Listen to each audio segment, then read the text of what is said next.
Minute Maid Park in Houston, Texas. Comcast Sportsnet brings you Houston Astros baseball. Tonight, the Astros open a very brief three-game homestand. They meet the Toronto Blue Jays. Good evening, everybody. Brown and Alan Ashby. The Astros had a day off yesterday after a 4-5 road trip. The Blue Jays make their first visit to Minute Maid Park since '05. Ash. Been a while. The Astros had a chance to see the Blue Jays 4 games up in Toronto less than a month ago. And it's a ball club, the Toronto Blue Jays, that have thoroughly disappointed this year. Yeah, and they've got a lot of banged-up people. The Astros have some healthy guys in the outfield who have been hitting well, running off nice streaks recently. We'll take a look at some of the guys who did well on that road trip. From the corners in the outfield, no doubt. But you can talk about L.J. Hose, 424 the batting average. He scored 13 runs overall. This guy's been playing really well. Matt Dominguez playing great at third base, driving the home runs and playing terrifically defensively. And Robbie Grossman, 9-game hitting streak now, hitting .341 over that road trip. So these guys really swung the bat consistently well on the trip. L.J. Hose is the guy we're focusing on today, and boy, can he hit it the other way. Mentioned that he scored 13 runs to this point, 424 on that road trip, and he had his first Major League home run. The teammates appropriately reward him, but stinging the baseball, and he does it so consistently to right field. This guy's looking like a good hitter. Jordan Lyles for another start now, just trying to put together the kind of run he had earlier this season, starting the third week in May. He really put together an outstanding period of starts, and he is trying to get back on that track again after a good one in Oakland, Ash. Then came the last couple of months. Jordan Lyles had his struggles, but one start back, it's actually 2 games because he pitched a bit of relief. But that last start was a very good one in Oakland. And Jordan Lyles started finding that strike zone again with what appeared to be his 4-seam fastball. The changeup gets him a ground ball, and he had the good curveball. So as he got that arm slot going once again, whatever it was, it really settled down. And that's the Jordan Lyles at 22 years of age who looks like he can become a fixture in this rotation.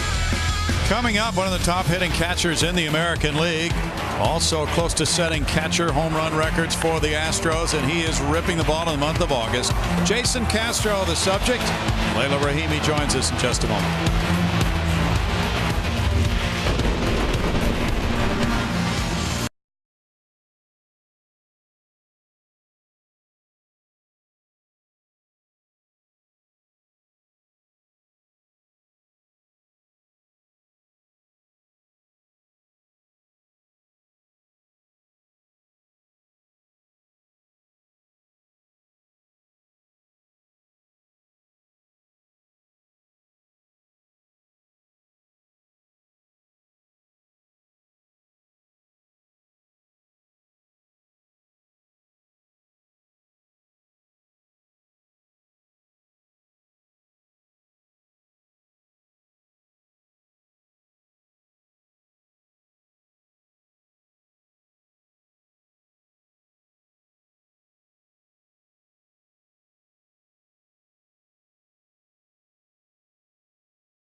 The only bad thing to report is that he had his career-high 12-game hit streak snapped on the road when the team played the Angels. But that is about it, because look at what he has done, including his game on July 31st. 17 games, a .349 average, .455 on base percentage, 3 home runs, 12 RBI for the catcher. Not bad at all. And on that road trip, he was able to add to his total. He did 292 with 7 of 24 with a home run and 3 RBI on that 7-game stint he had during the road trip. 6 runs scored as well. And when I asked Castro about what he had been doing at the plate, he said nothing different than what he had been doing all season, other than he was working on how he was reading pitches.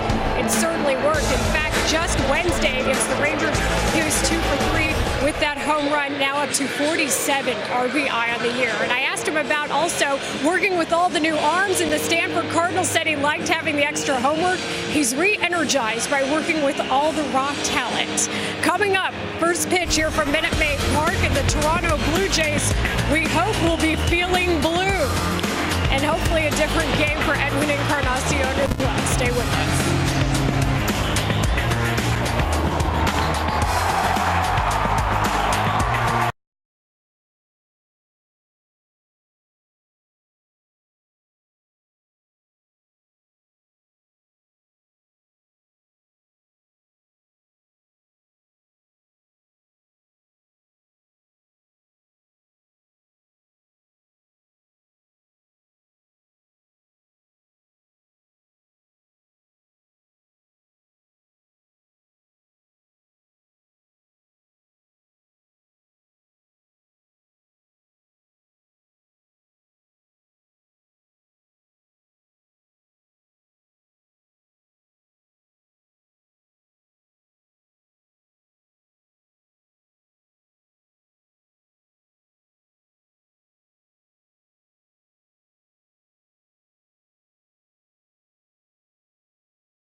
Participating Jack in the Box with Jack's really big chicken sandwich combos for only $3.99 plus tax.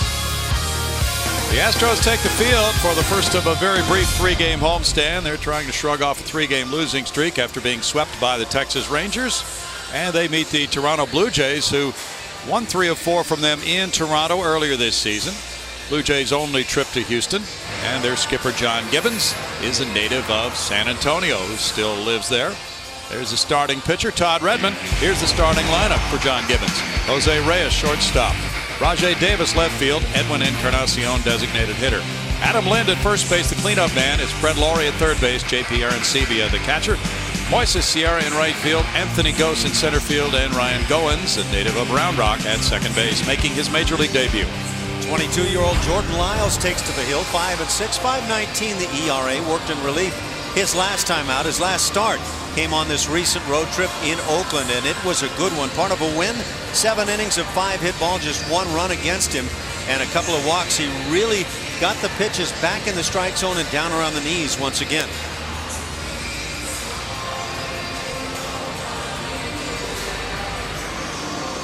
And then he pitched in relief in that Angels series, going 2 to 3rd, allowing 2 hits, 2 runs, and that's one thing that Manager Bo Porter was asked about on this 6-man rotation. He likes the fact that a guy who has started can be available on his bullpen day between starts for use in relief to save the other arms in the bullpen. Ash.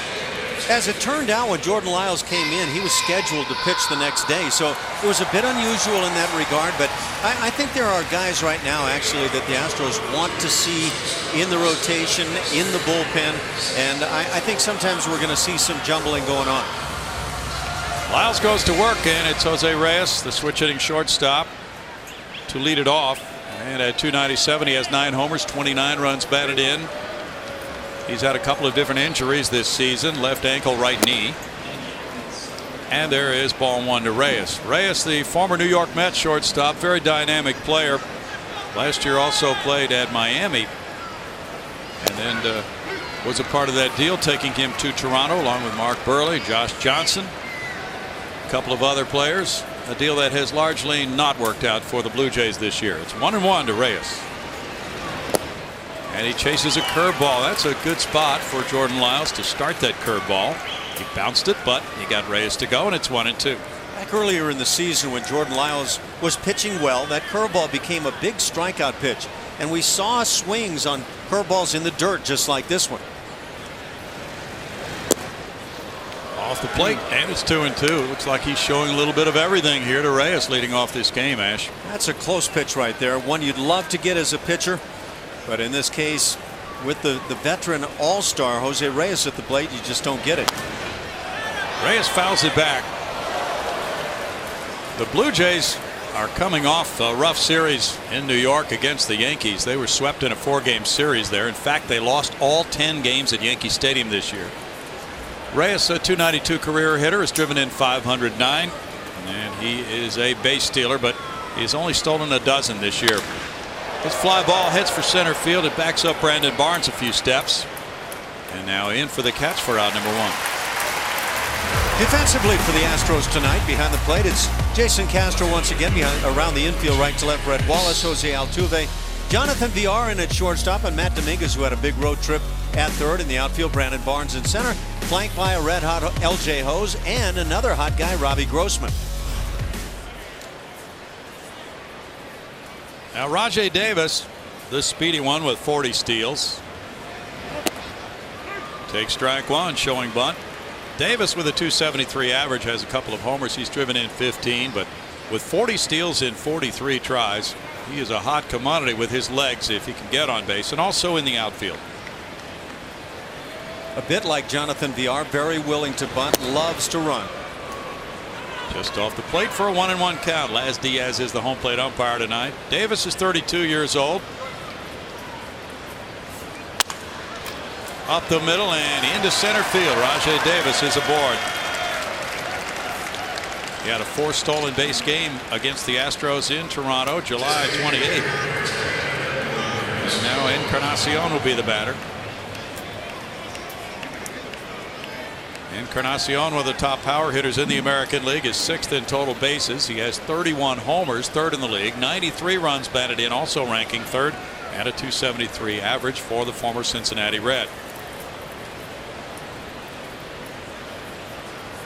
Better be quick to the plate right now. Rajai Davis will take second in a heartbeat, and he'll take third as well.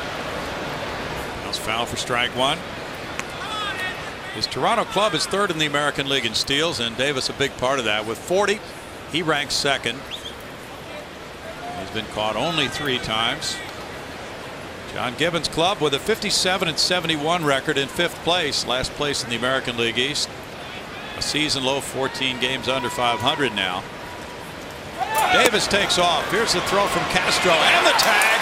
Altuve take care of out number 2 on a caught stealing, only the 4th time this year.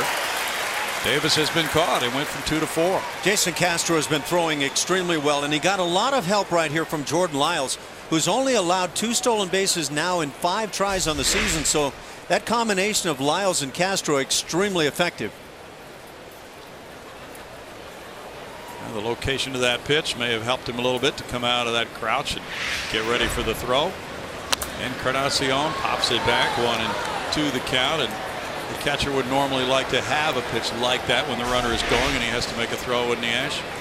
Love to. You love to be coming up out of the crouch into the baseball, and that's exactly what takes place. Had this ball been right on the bag, this would have been a wide separation getting Davis. Up to Encarnacion, and it's 2-2. Lyles had a start in Toronto against R.A. Dickey back on the 26th of July. Jordan had a no decision. He gave up 4 runs in 5 innings. Foul ball back. He allowed 2 homers in that game, one by Jose Reyes, the other by Brad Laurie. He left with a 6-4 lead, but the Astros lost it 12-6. And that's one of 4 games in which Jordan could have had a win this year, but it got away after he left with the bullpen's work. The bullpen ERA in his starts is 7.26. That's cracked to right field. Over toward the corner. L.J. Ho's over for a look. Opposite field. Encarnacion hits number 32 to make it 1-0 Toronto. That gives him 94 runs batted in. Tremendously strong and talented player. One of the game's best home run hitters. Gets a pitch up and out over the plate and does exactly what you'd like to do on that type of pitch. Drive it the other way.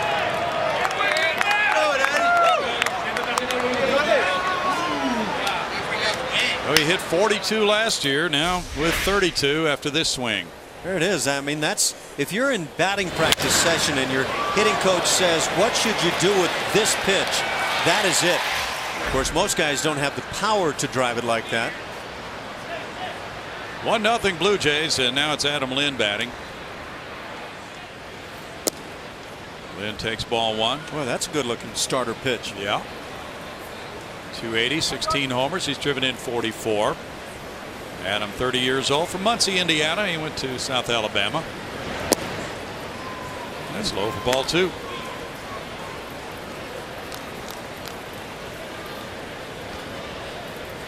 Lind was drafted in the 3rd round by the Blue Jays in the 04 draft. Had a big year for them in 09 with 114 runs batted in. 2 balls, 1 strike. Jordan has come with 3 pitches right at or apparently below the knees, and he's gotten 1.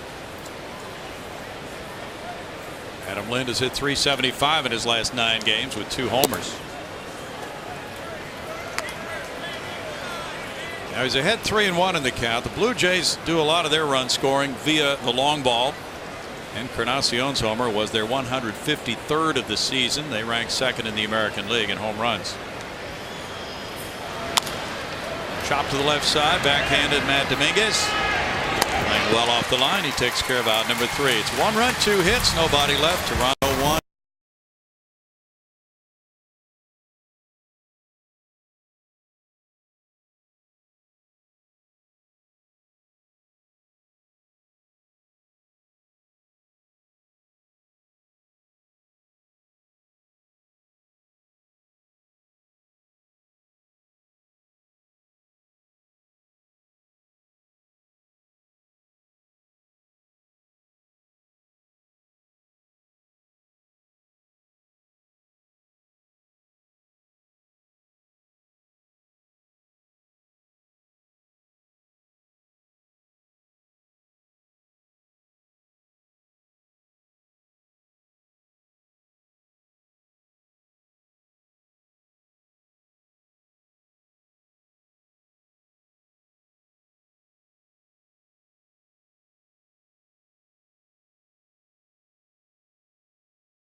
Bo Porter has made out his lineup card with the usual leadoff man.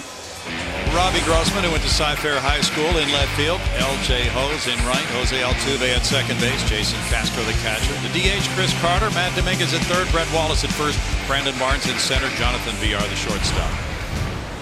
Right-hander Todd Redmond on the hill, 28 years of age. He's kicked around the minor leagues for quite a good while. 1-1 on the season in limited opportunities for the Blue Jay and a 3.32 ERA. Strike one to Grossman. Robbie brings a 9-game hitting streak into this one tonight. The Astros got a chance to see Redmond up in Toronto in July, and he pitched very well. 6 innings of 1-run ball. It's no balls, 2 strikes. Coming into this game, Redmond had thrown a first pitch strike to just 21 of the last 45 batters he's faced, but had a good start at Tampa Bay on Sunday. 1 run in 6 innings. Breaking pitch in the dirt makes it 1-2 to Robbie Grossman, who with that good on base average has been setting the table for the others behind him in the Astros lineup. During his 9-game hitting streak, he's put together a nice .341 batting average. That's been a successful pitch for Redmond. Strikeout number 1. Defensively for the Toronto Blue Jays tonight, behind the plate, it's J.P. Arancibia. Around the infield, Adam Lynn. Ryan Goins, just newly with the club at second base, getting his first start in the bigs. Jose Reyes and Brett Laurie wind out the left side. In the outfield, it's Anthony Gose in center. Moises Sierra, another one of the youngsters, in right, and Rajay Davis with speed in left. L.J. Hose comes to the plate, carrying a .307 batting average. He looks at ball 1. He has 1 homer. He's driven in 4. He's added 3 doubles and 2 triples to his offensive numbers with a .440 slugging percentage. That bottom of the knees area is apparently not going to be easy to get tonight. No, it doesn't look that way. Redmond was drafted by Pittsburgh in the 39th round in 04. Then the Atlanta Braves traded for him. He gets a swing there and a 2-1 count. He went to Cincinnati in another deal. The Paul Yanish trade from the Braves was a waiver claim by Baltimore this February, and then Toronto claimed him on waivers in March. 2 balls, 2 strikes. He's born in St. Petersburg, Florida, went to St. Petersburg Community College, and had just 1 major league appearance for Cincinnati last year prior to this season. Fastball is in the low 90s, but it has been a very effective pitch, and he's thrown it by the hitters upstairs this year. And just over a strikeout per inning would tell you that he's had something working. That's tough to be able to pick that up. What we saw there with Robbie Grossman at the plate is he gets onto the fastball a little bit and it tends to ride. He has some good deception going. Hose, though, takes a walk. He's aboard for Jose Altuve.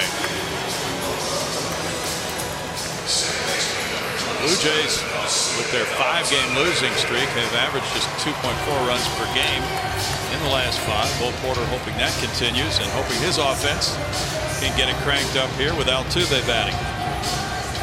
Jose, a .274 hitter with 4 home runs, has driven in 41. He scored 49 this year.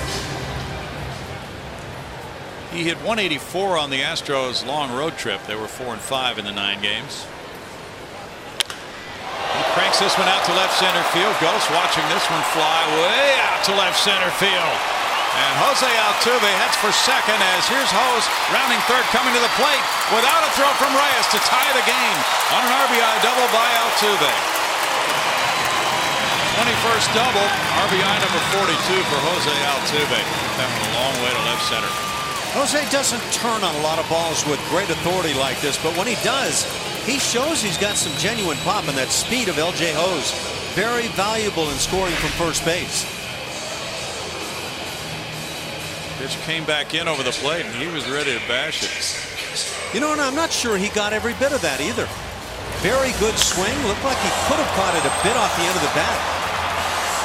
But that's not easy to score when you have to play it that way and then take off sprinting. L.J. Hose can run.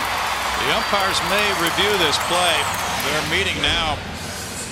Laz Diaz, the home plate umpire, is going to stay on the field, and the other 3 on this crew, Bill Miller, Mike Winters, the crew chief, and Tim Timmons head for the tunnel to the umpire's dressing room where there's a video screen to review that call. You know, since Major League Baseball has announced that they're going to expand replay next year, I think the umpires have shown an increased desire to make sure they get plays called correctly. See how close this was, Ash.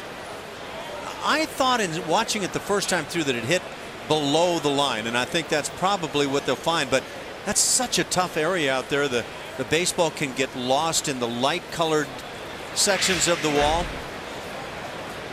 Jose Altuve, I know what he's hoping for right now. Home run number 5 of the year. And a 2-1 Houston lead. What'd you see there as the ball came down? Couldn't tell. It's just a tough area. We have a different angle now. Okay. Well below, yeah. And that winds up being an easy one, but I applaud the umpires for wanting to make sure they got it right. And they did it quickly. Yep. Very little delay in the game. That's a lot quicker than, say, if a manager comes out and puts on a prolonged argument. This is much better. Now a tie game, and it's Jason Castro batting. There's the crew chief, Mike Winters there. He's at second base. Looking in at Castro. Castro shoots one foul for strike one. Jason with 15 homers, 47 runs batted in, has a .273 batting average. And as Leila Rahimi told us, he has been sizzling here in the sizzling month of August. In fact, it's just really something to see how well he has hit this month. He seems to be getting stronger when a lot of catchers are losing a bunch of points on their batting averages.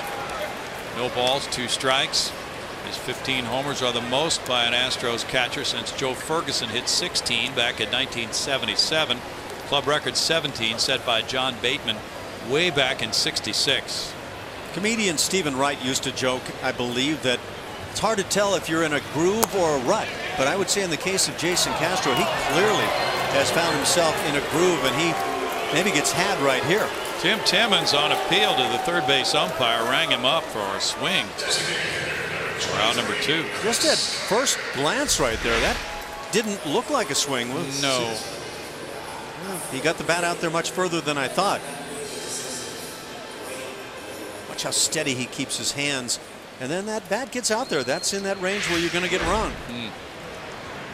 Got a question for you on that as Chris Carter bats. Carter takes, and it's strike one. He's been seeing a lot of sliders lately. 214 for Chris, 23 homers to lead the club, 64 runs batted in, also the top figure on the Astros. He's driven in 10 in the last 10 days. On that check swing call, if the hitter keeps his hands above the bat, is he more likely to get the call, as Jason did that time? Yeah, it's a fair question. You know what I tend to look at is just the barrel of the bat and home plate. And does the bat come all the way through home plate? And I would say in that case it very well may have. Carter fouls it back, and it's 0-2. We get another peek here from that side angle. Look at the hands, how steady, and that's one of the reasons why I think he's been so good. But in my estimation, the bat probably drifts on through the plate, and it's what the umpires down the lines tend to see. I don't know if they look at the hands. It's a great question. And we can all interpret it differently. That's strike 3, and Redmond has struck out the side. Hose with a walk, Altuve with an RBI double. Tie the game 1-1 after 1.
topics, so many special guests. Kevin Eschenfelder has the sporting world covered on Sports Talk Live.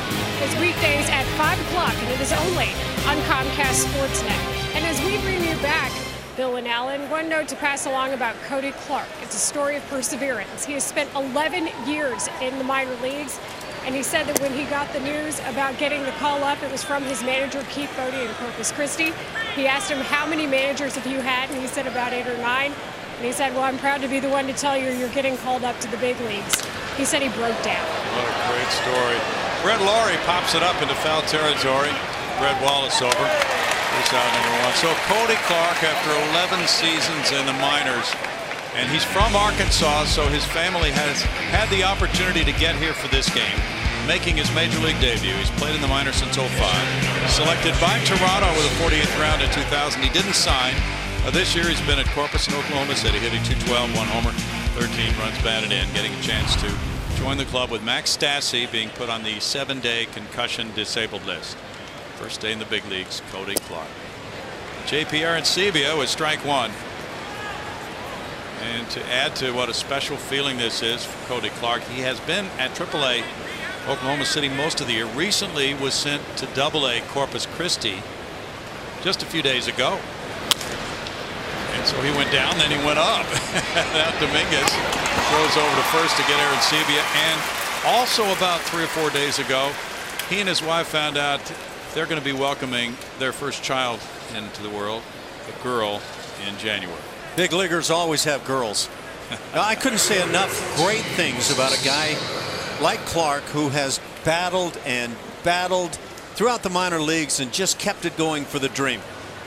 And I'll top that off by saying the organization in bringing up Clark in this kind of situation, to me, that's just top level. A guy who has given you everything for all these years and now gets this opportunity. Moises Sierra was recalled from Buffalo just 2 days ago. He was in the big leagues with Toronto last year for 147 at bats. And Layla, it reminds me of Alan Zinter, who had been a first-round pick of the New York Mets, and he spent, I think it was 11 years in the minors, and the Astros finally called him up late in the season, and he made his major league debut. Those are tremendous stories.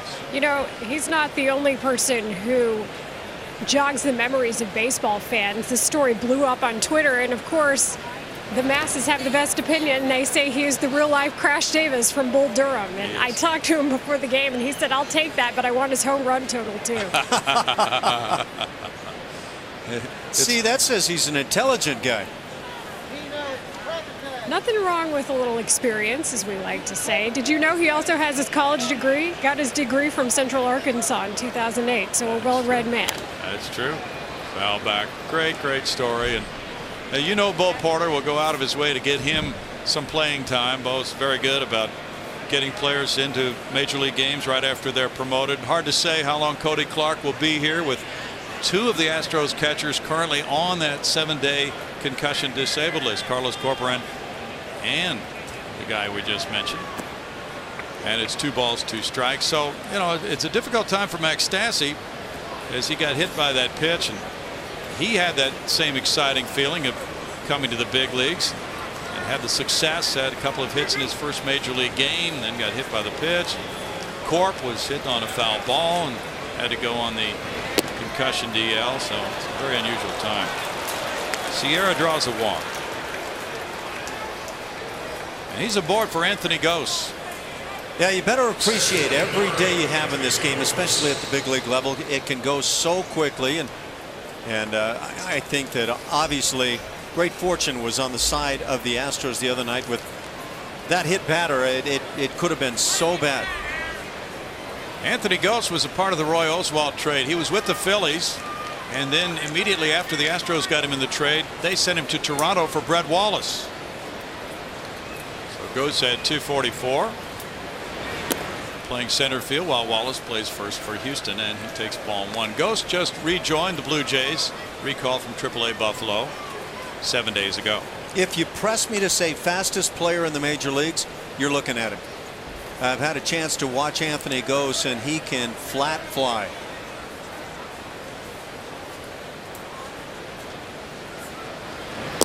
Gose takes a look at it, And it's 2-0. He can really throw too. That's the other thing. Everybody talked about his arm, and I kind of felt like I need to see it before I'm going to buy in. When I saw it, I bought in. He was hitting 239 in AAA. Broken bat liner over second base into center field, and here's the first to third move of Moises Sierra. And with 2 outs, it's going to be Goins batting for the first time as a major leaguer.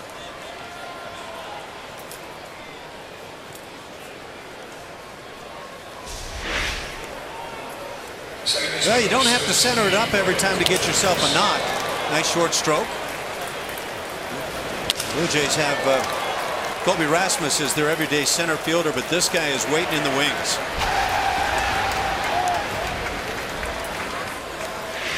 Made it look like there's a beach down there as you turn first base. First major league plate appearance for 25-year-old Ryan Goins. Drafted in the 4th round in '09 by the Blue Jays. Born in Round Rock, Texas. He went to high school there. He went on to Dallas Baptist University. Played at AA New Hampshire last year. Primarily a shortstop, but playing second base tonight. And that's in the dirt, ball 1.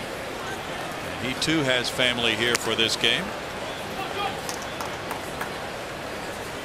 Goins at Buffalo appeared in 111 games this year. He hit .257 there, had 6 homers, 46 runs batted in with 22 doubles. Blue Jays are a banged up ball club. All 3 of their starting outfielders are on the disabled list right now. Jose Bautista, Colby Rasmus.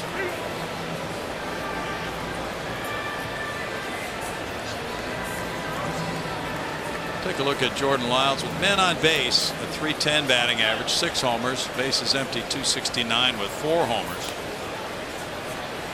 So now working out at the stretch, hopes to get Goins. And that may get him going. You didn't just say that, did you? Not really. Yeah, you really wonder about how the stretch impacts certain pitchers, and in the case of Jordan Lyles, do those numbers reflect that kind of scenario? Is the stretch impacting him on the negative side? .350 batting average with men in scoring position against Jordan Lyles. So is there something mechanical that he's doing out of the stretch? That can be a case sometimes when you have those types of numbers for a pitcher.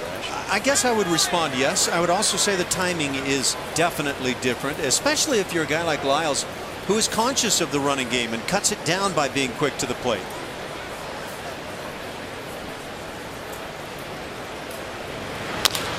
Chop to second. That's a big out for Jordan Lyles. No runs, a hit, 2 men stranded. It's 1-1 after 1.5.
Jays are tied at 1 apiece. Matt Dominguez hit .343 on the Astros' recent road trip, and he said that he spoke with Edwin Encarnacion, actually, the last time the team was in Toronto, and Encarnacion gave him some advice. He said that he had been abandoning his hitting approach, Edwin had, when it came to hitting with 2 strikes, and Dominguez says he learned from that and was able to think about it and retain that information. I'd say both hitters, Bill and Allen, are doing pretty well right now. Oh, yeah.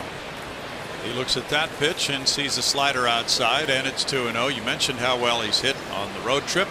Hit 3 homers, drove in 6.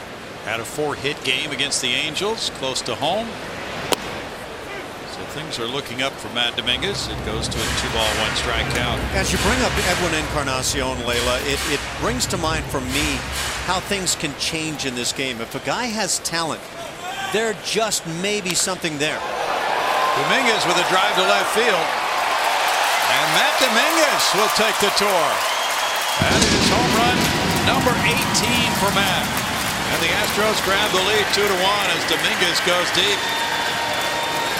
And I would say there is definitely something there with Matt Dominguez. He has been displaying what he can do. We've seen it all year with the defensive side of the game, but with the power side, with the bat, he is really developing, and he could turn into a monster, and that's where I was going with Edwin Encarnacion as we watch Matt Dominguez slamming balls all over the recent road trip.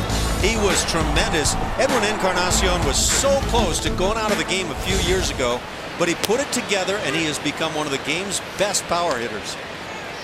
Brett Wallace takes strike 1. Domingo unloads again. He's on a power roll.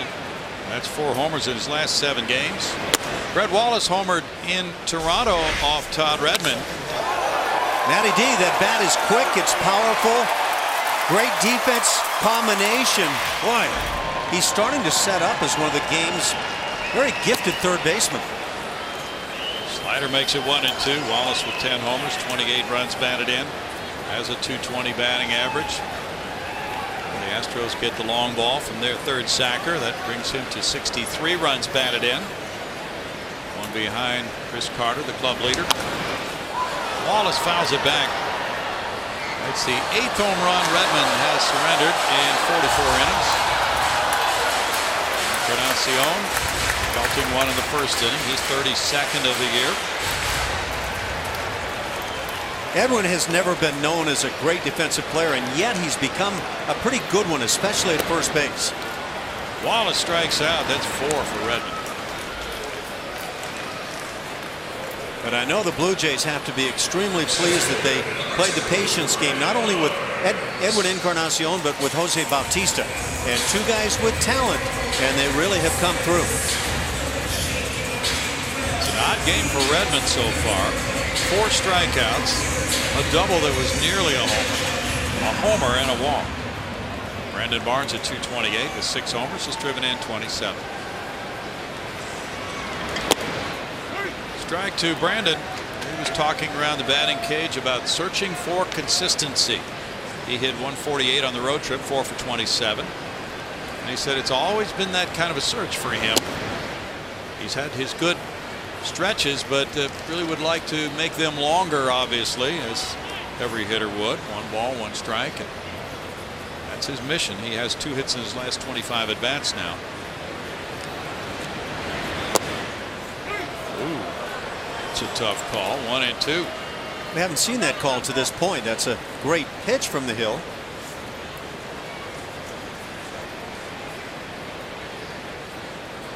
Jonathan VR is on deck. It's 2-2. The way Redmond slings that ball, it really does have some riding action, doesn't it, Ash? Gets under it, and I can think of some pitchers through the years, Dennis Eckersley most famous among them, who would get under the fastball and it would just take off. Looks like it has some great riding action on it. 3-2 now. Slider is not as consistent for him. He struck out 10 Astros in 6 innings in Toronto, but got a no decision. He left with a 1-1 ball game.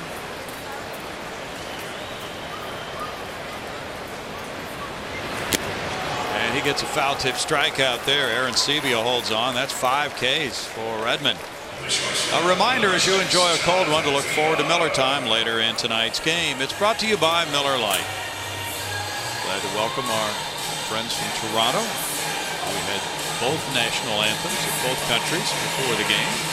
It's their first visit here since '05 when the Astros swept the Blue Jays in a 3-game series. They faced Wandy Rodriguez, Roger Clemens, and Roy Oswalt. Jonathan Villar's been out with a thumb problem. Much better now, and there's ball one. Jonathan had 244 with no homers, has 1 run batted in. He had a 4-game hitting streak that was snapped Monday night in Arlington, Texas. Then he sat out the next 2 games. 1-1. The thumb is the left thumb, but it's been bothering him more batting right-handed because the right hand has been resting on top of it. The rumor is that Chin-Min Wong, the veteran right-hander, will be activated and start tomorrow night's game for Toronto here. Slider works there for strike 2.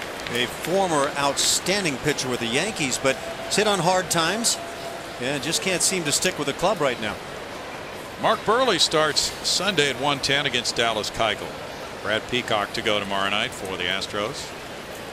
Chin-Min Wong injured his ankle right here years ago when with the Yankees.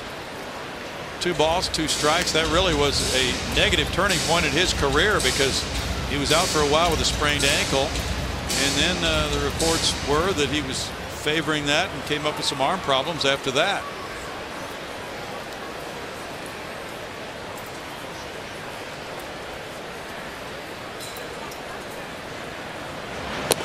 VR looks at it. It's off the plate, and it's a full count to Jonathan.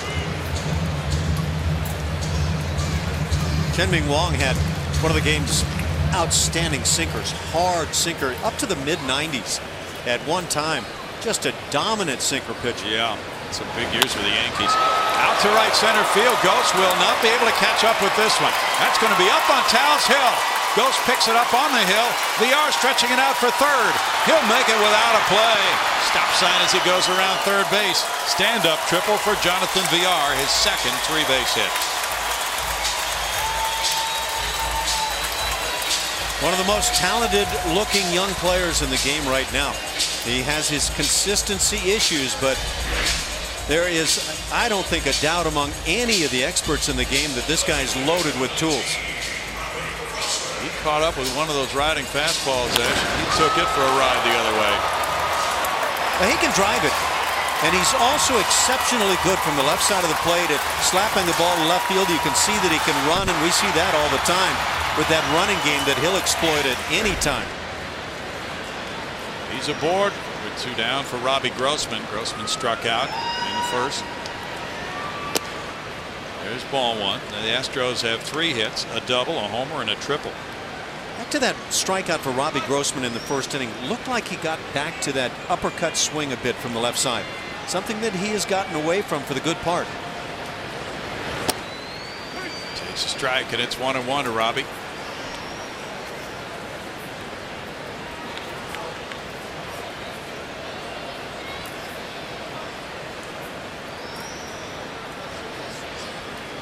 The Astros will be headed for Chicago for a series with the White Sox after the Sunday finale here.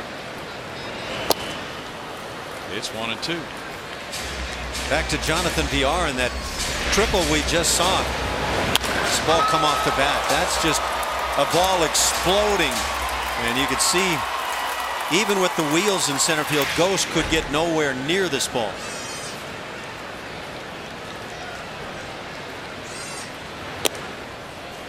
It's 2-2. It would appear that Redmond has spotted what maybe we have seen a bit of Robbie Grossman underneath the fastballs to this point.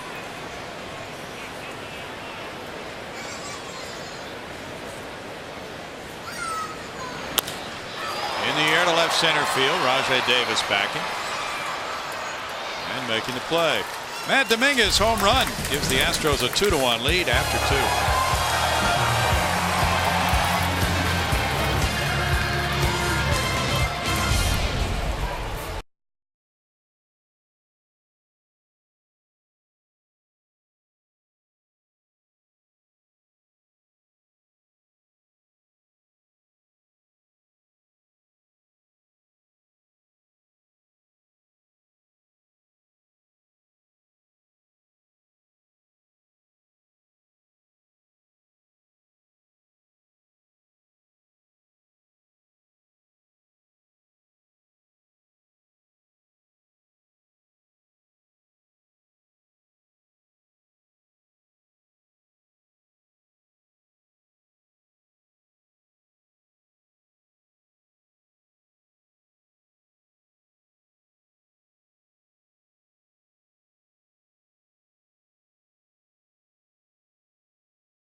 Your Astros experience via computer, smartphone, or tablet. Get in-depth stats and join the social buzz. In-game live only on csnhouston.com.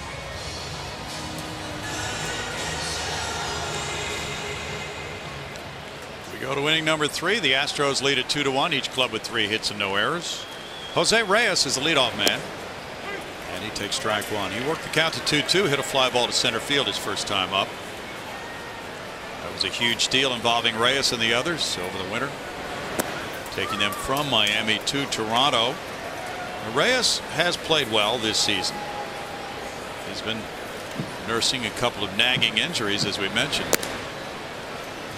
And Mark Burley, too, has delivered. The other guys, though, Josh Johnson has been hurt most of the year.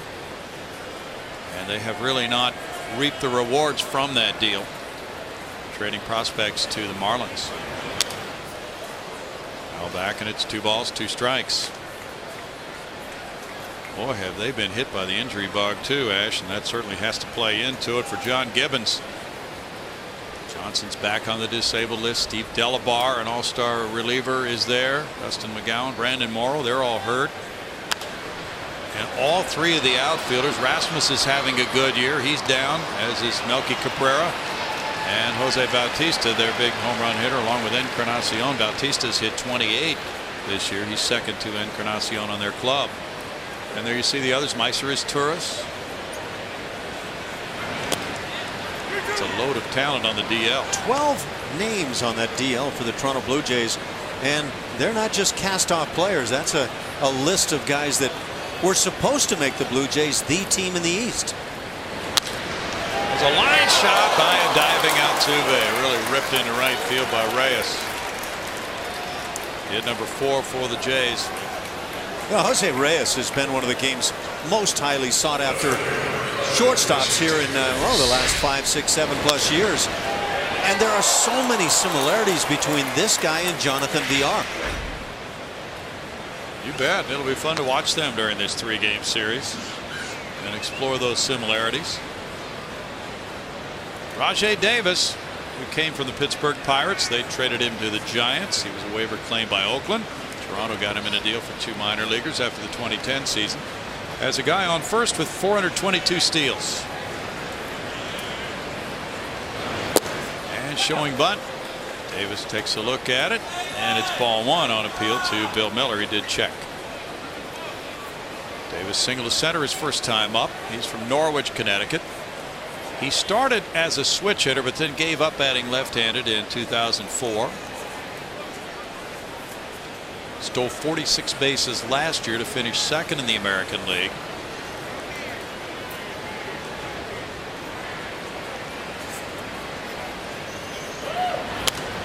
Davis fouls it back. Ooh, the bat almost hit the on-deck hitter, Encarnacion. Rajai Davis at times becomes the guy in a lot of people's minds is a perfect 4th outfielder. Runs great. You can use him in so many situations. Watch Edwin Encarnacion right here as he avoids a little contact. But Rajai Davis is also a good player who finds a way to start playing a whole lot as he gets into the season. Melky Cabrera has a .279 average, 3 homers, 30 runs batted in, 344 at bats. So that's been a big disappointment for the Blue Jays. Davis has had 243 at bats himself. Quite a bit of playing time for Rajai Davis this year. He was an everyday player last year. That's a strike, and it's 1-2. Once injuries beset guys and certain players don't produce, Rajai Davis gets a chance, and solid performer. Well, he's a good 4th outfielder, isn't he, Ash? Saw him make a tremendous play up and over the wall in Toronto last year. One of the best in the game 1 year ago. Strikeout looking. Lyles dropped a curve on him, and it's strikeout number 1 for Jordan.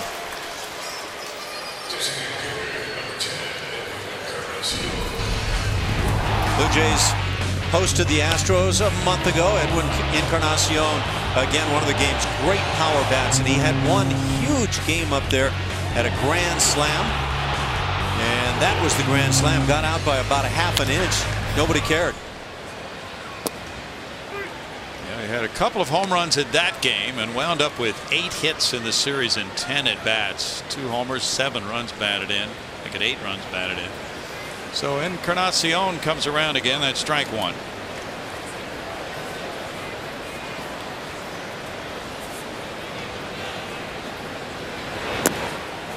Jordan Lyles continues to do a nice job in terms of the running game, as the Blue Jays have some guys who would love to run. But with Castro already gunning down a would-be base thief, that was Rajai Davis in the first inning, I think there's a lot more second thought going on.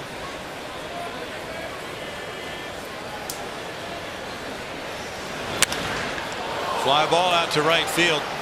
L.J. Ho's in position. This time it stays in the ballpark for out number 2. But we saw his opposite field power back in the first inning.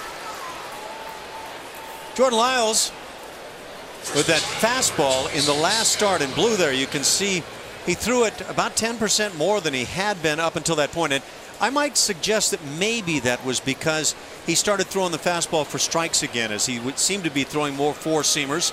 And once he was afforded that possibility, utilized it well around the knees. Adam Lind is the batter. He hit a chopping ground ball to Matt Dominguez. Matt playing him well off the line again this time. Well, there's some big series around the majors during this 3-game period of time this weekend. One of those series finds the Oakland Athletics in Baltimore. Orioles lead at 6-5 in the 5th. That's ball 1 to Adam Lind. Bud Norris started that game for Baltimore and allowed home runs to Coco Crisp, his 12th, and Brandon Moss, his 21st. Now Baltimore's gotten number 3 of the year from Brian Roberts and number 27 from Adam Jones. Norris still in with a 6-5 lead in the 5th. 2 balls, no strikes. The Oakland Athletics now have dropped 2.5 games behind the Texas Rangers, and the Baltimore Orioles are right in that scrum in the AL East. But that is just quite a battle now. The Yankees are a half game behind Baltimore. Baltimore trailing Boston by 5.5. Yankees have been on quite a roll. Ask the Blue Jays. Well, the Blue Jays are 0-10 this year at Yankee Stadium. Fortunately for them, they're finished there. And because there is a look at the wild card picture, and the Yankees are right back up in it, just 3.5 off the lead, Ash. And Tampa Bay has shared, or actually owned, first place here just a little bit of late. That's a club that has to be contended with. You bet it does. But they're pitching. Strike there to Adam Lind. But I've said for some time that I kind of like the Baltimore Orioles. They're going to score some runs. Bud Norris, I thought, would provide some pitching that would help them a good deal. Time will tell. Well, the Rays are pounding the Yankees tonight in St. Petersburg 7-1 in the top of the 6th inning. They have Chris Archer on the mound. 3 balls and a strike to Adam Lind. They have home runs from Benjamin Zobrist, number 10, Evan Longoria, 26, Matt Joyce, 17, Jose Lobaton, number 6. And so the Yankees, after playing so very well and seem to be fired up by the happenings against the Red Sox with Dempster hitting A-Rod, they're lagging behind tonight with Hiroki Kuroda getting pounded.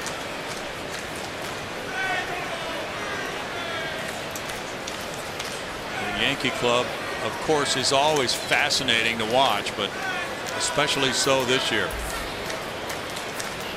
And Derek Jeter's not too far from returning to them. He's on a minor league rehab assignment now. Got a couple of hits last night for AAA Scranton. Bouncer, and Altuve comes in from right field, makes the throw over to Wallace, and makes it a scoreless 3rd inning for Jordan Lyles with a 2-1 Houston lead.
Astros will welcome Olympic gold medalist and two-time world champion softball star Cat Osterman to throw out the first pitch. Get here early for the 7:10 game as Cat will be signing autographs from 6 to 6:30 on the main concourse. Call 877-9-ASTROS or visit astros.com to get your tickets.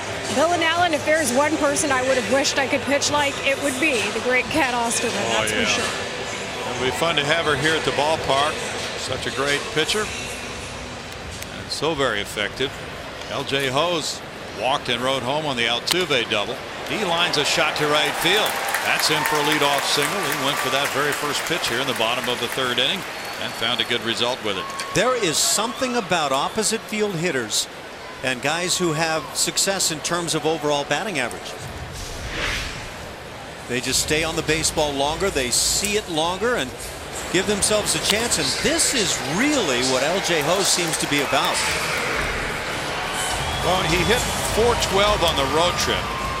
So 1 for 1 tonight. He has 15 hits in his last 35 at bats. And Jose Altuve as the throw goes to first. And I wanted to ask you about that, Ash, because there's an interesting article in Sports Illustrated this week about Chris Davis of the Baltimore Orioles and how he has exploded since he left the Texas Rangers and joined the Orioles. And the Rangers were trying to get him to go into more of a crouch and do some different things that had not been a part of his hitting. And he did not find success trying to hit their way.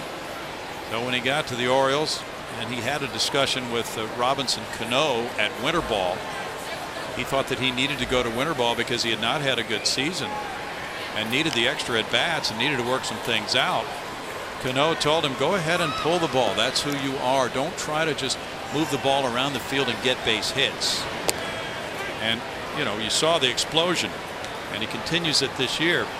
But they talked about hitting theories in the article. They talked about the Ted Williams theory of the uppercut swing and trying to put the bat on the same plane as the baseball and keeping it on that plane. And they talked about other theories with Charlie Lau coming into prominence with the White Sox in Kansas City back in the 80s. A little different approach there with that high finish with the hands. Bouncer up the middle, knocked down the bare hand of Redmond, and he throws to first and throws it away. And here goes Hose for third base, and Dave Trembley's going to stop him. No, he's coming to the plate, and he scores. Here's the throw to third, and Altuve is out.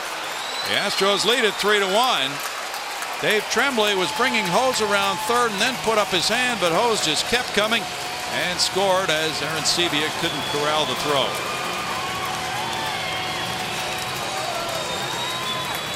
Very intriguing play, and it really sets up well for the Astros because of the fact that Redmond tries to barehand this ball. One hop and let's barehand it. Well, let's barehand it again. And a lot of times with that barehanded pickup, you'll see Aaron throws.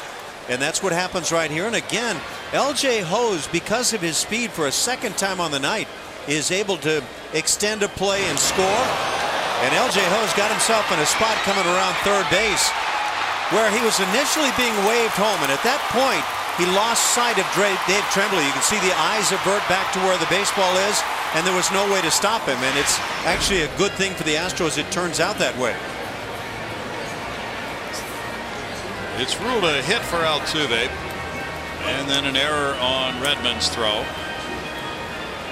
And then play came in to the plate. So it went 3-2-5 as the first baseman Lynn got it to the catcher Aaron Sebia, who relayed it on to third base on Altuve. 3-2-5 on that out. And Hose scores to make it 3-1. Yeah, you'd think a pitcher after barehanding it might realize that he doesn't have the same feel in that hand after taking a ball off it. Castro struck out earlier.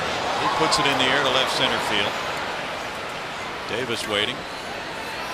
And it's out number 2. Well, a lot's gone on. You posed the situation about Chris Davis. And number one, I find it intriguing that Chris Davis has become such a great power hitter now. Well, he's a big guy and plenty of power in the swing, and so in that regard it's not unusual, but the way he's gone about it, using all fields so well. So he doesn't just pull everything, but he's hitting with power to all fields. And one thing that my experience has taught me is that a lot of guys, most guys, the vast majority of guys, that have somebody tell them the right way to swing, here's how we want you to do it, will at some point, most often, come back to what is natural for them. Now, there are certain things that I believe you'll never be able to hit well if you do, but there is no one swing that is the right way to hit. If I hear somebody saying, here is the way to hit, the way to hit, I'm probably going to take it with a grain of salt. Strike makes it 1-2 to Chris Carter, who struck out looking in the first inning. Well, he emphasized keeping his hands closer to his chest, and this is the latest fashionable way. Inside the ball is the term. Never heard that term as a player. Not once did I ever hear it. Okay. Well, I was talking with the Astros hitting coaches around the cage before the game tonight, and they said, yes, that is the trend of the day. But Dan Radisson said it's not all that unlike the Charlie Lau theory. Really, it's just a different way of describing it. The Charlie Lau theory is to load up on the backside and then keep the bat in the hitting zone as long as possible by extending toward the pitcher and then up as opposed to around the baseball. It worked pretty darn well for a few people, I can guarantee you that. Sure did. George Brett among them. Carter's down on strikes, and the Astros come up with a run on 2 hits with an error. It's 3-1 Houston.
Toronto 3-1 here in the 4th inning, and it's time now for our tweet of the game, brought to you by AT&T, and it's from @KevinBastash. Always a good follow on Twitter. And hey everyone, look who is in OKC's dugout tonight. It's Kyle Weiland. This was actually last night, but I didn't know he was there. There's a drive to right field, and this ball was caught by Hose for out number 1 as Brett Laurie lines out. Layla, back to you. well, we always like hearing about where pitchers are, and I know we do a lot of the 6 degrees of various trades, and for good reason. Speaking of that, another guy who came over in that Blue Jays J-Happ trade, Asher Wojciechowski. I got to talk to him in our Down on the Farm series. He's starting right now for the Red Hawks as they take on the Express. And Wojciechowski, for those of you who don't know, spent 3 years at the Citadel. And his manager, Tony DeFrancesco, credits his gamesmanship and also his competitive nature, the reason why he's doing so well with that military training he had. Interesting. JP Arencibia taking that pitch for strike 1. He's number 2 on the all-time Toronto home run list for catchers to Ernie Whitt. Fouls it back, no balls, 2 strikes. JP's gone deep 19 times this season. He's hit 61 now in his career as a catcher. And he's first in the majors among catchers with those 19 homers. Legitimate pop, but he's had a miserable time trying to hit for average. He doesn't walk much, for one thing. 16 walks, 122 strikeouts. This fly ball hits for left field and sends Grossman back. Grossman now off the wall, watching this one go into the Landry's Crawford boxes. And that's number 20 for J.P. Arancibia. And it's 3-2 now, as he took an 0-2 pitch out to left field. So 2 runs on 2 homers. That's Blue Jay baseball this year. And I don't think the teams that do hit for a lot of home runs will apologize for that fact. Hitting the breaking ball, Arancibia, just a lofted fly ball that finds the Crawford boxes.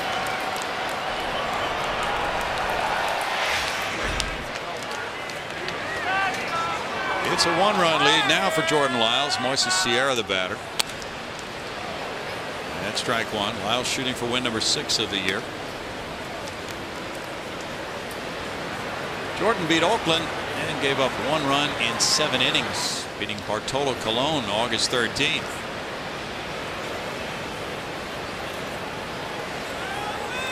That snapped a 5-game losing streak. Altuve to his left. Over the wall is 2 outs.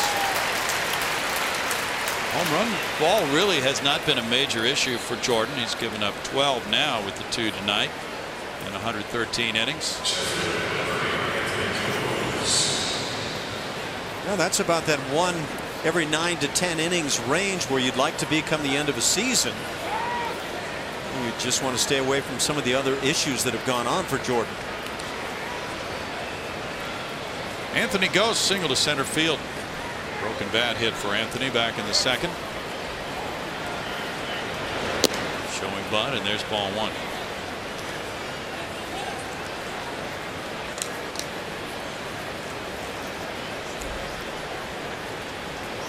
This is game 1 of a 3-game series, and it's kind of another stop on a road trip for the Astros, so to speak.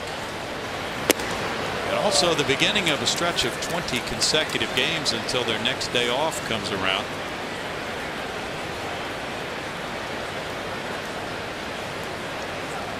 Both Porter's club's going to be suiting up a lot here.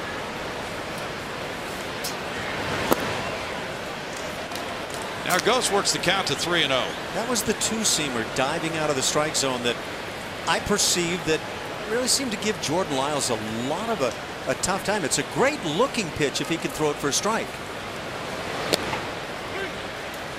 3-1.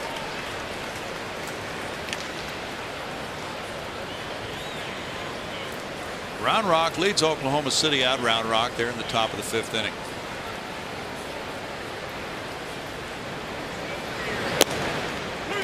Strike makes it 3-2. Layla mentioned Asher Wojciechowski pitching tonight. And last night Oklahoma City got drubbed. Gave up 10 runs to Round Rock in 1 inning, but the Red Hawks still have a 6-game lead over the Round Rock Express. Chopped, and that's foul, third base side.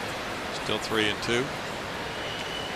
And 3 games remaining in that 5-game series. So if Round Rock is able to win all 3, it's a little bit different race. But if Oklahoma City wins just 1 of the 3, the Red Hawks leave Round Rock with a 5-game lead and 8 to go. The Red Hawks play their final 8 at home. Round Rock is on the road for its final 8. Line shot on through into center field. That ball was smacked by Ghost.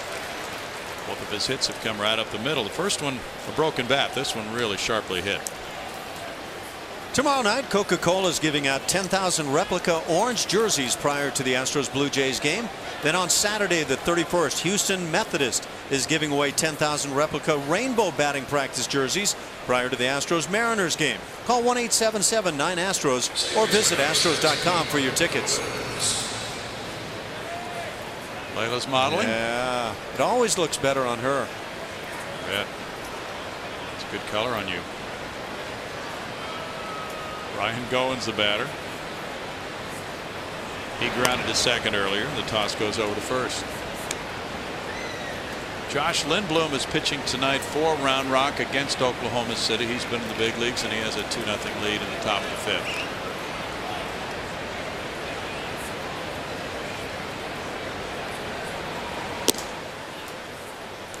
That's ball 1 for Jordan Lyles to Goins. been something of a revolving door at second base for the Jays. We showed you that list of players on the DL. That includes Meiser as Turris, who's been their second baseman a lot of this year.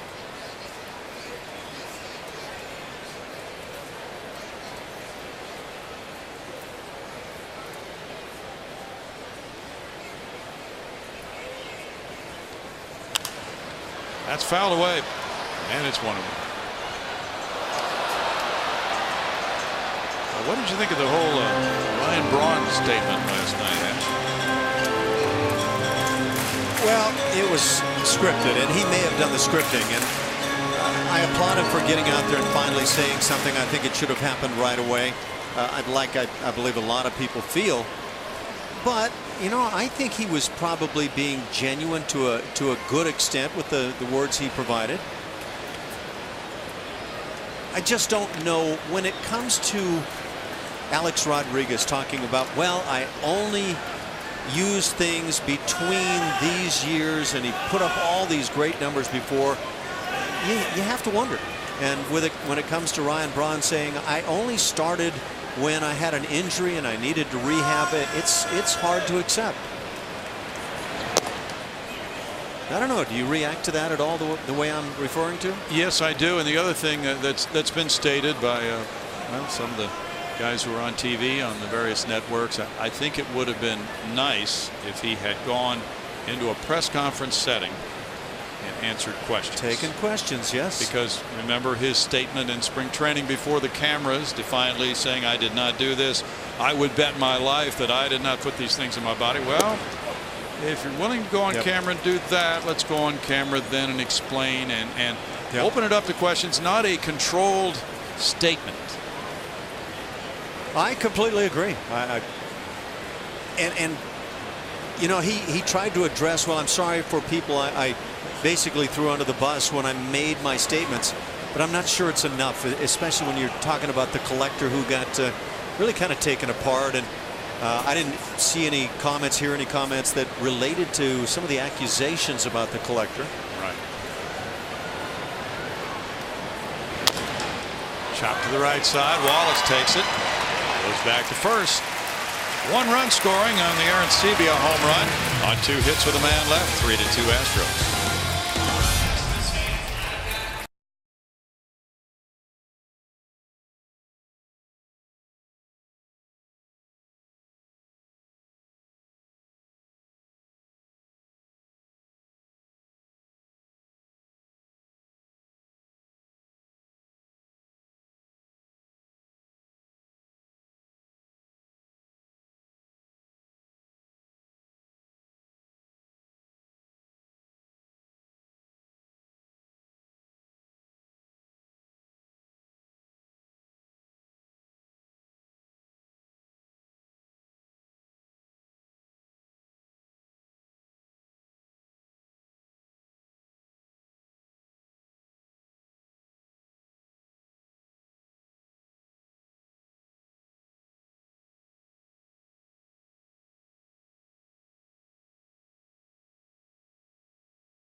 Next Friday, August 30th, is another $1 Dog Night presented by H-E-B. Enjoy $1 hot dogs all game long.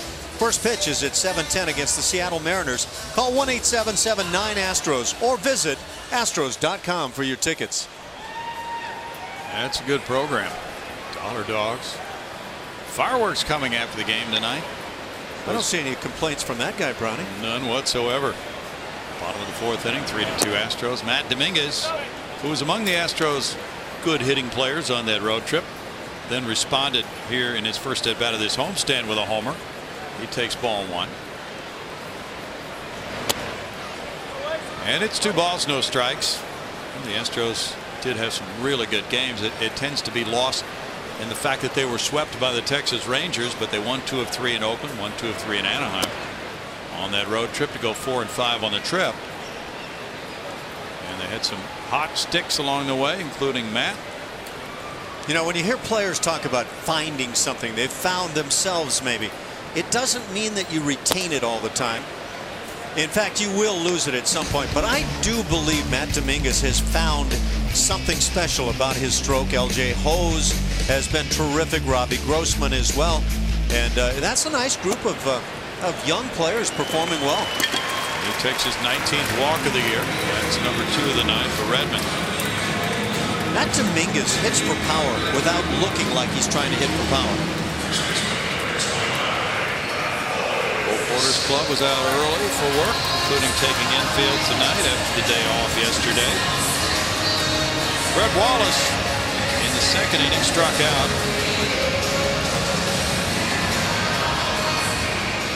That's a wild one in Baltimore. The Athletics are now leading it 7-6 over the Orioles in the top of the 6th inning. Bud Norris no longer in that game. And it's ball 1. We'll have to check on. The rumor was that the Athletics had traded for catcher Kurt Suzuki today. Yep. They did. Okay. Well, that was the rumor. I'm just acknowledging exactly that same thing. I saw the headline. See who's in the lineup for them tonight. Stephen Vogt playing tonight.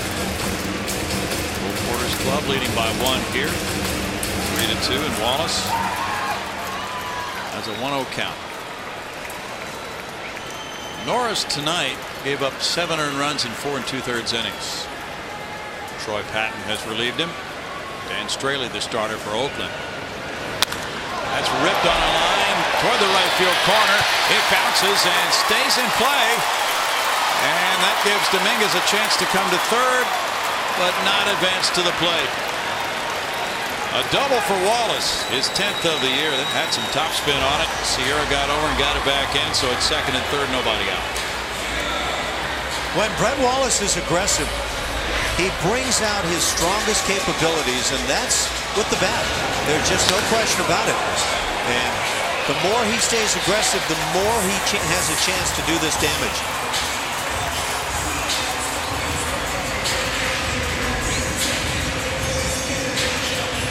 Brandon Barnes, who struck out in the 2nd inning, has this RBI opportunity. Big situation here for Brandon with the Astros up by 1. Takes high for ball 1.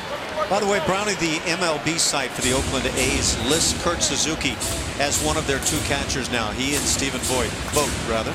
Well, apparently the pitchers were turning cartwheels at the opportunity to get Suzuki back in the clubhouse. He was very well liked, and he was obtained last year by Washington in a deal, so now Washington has flipped him back to Oakland.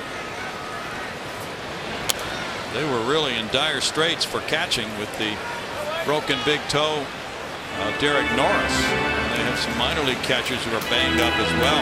I think you're on the money, because I've never heard anything but rave reviews of the defense of Kurt Suzuki. It's that time of year, Ash, when the club's in Oakland's shoes really feels it has to address an injury situation like that. Well, they're trying to overtake a Texas Rangers club that has gotten stronger.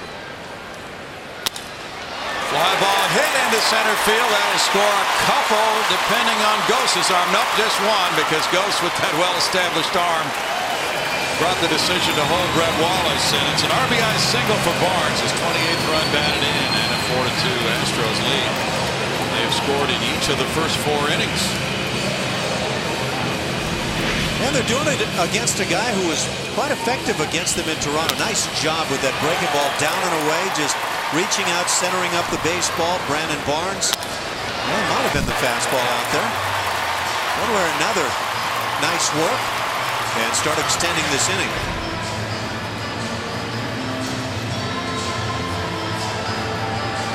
Pete Walker's the pitching coach for the Blue Jays.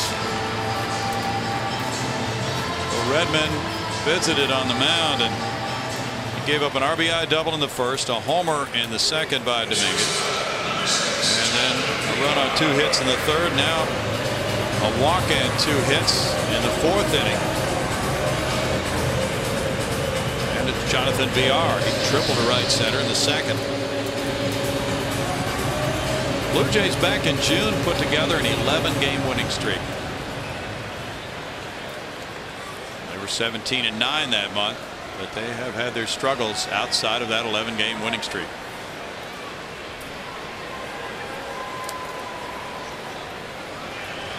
Showing bunt, VR takes it for ball 1. That's a tough assignment down at third base for a guy who doesn't run very well. Brett Wallace.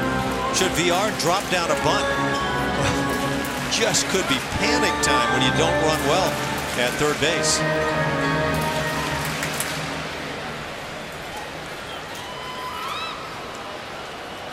Laurie, the third baseman's on the grass, and he's a very aggressive defensive player. Well, he made a tremendous play yesterday in that Yankee game, throwing and laying out behind the mound.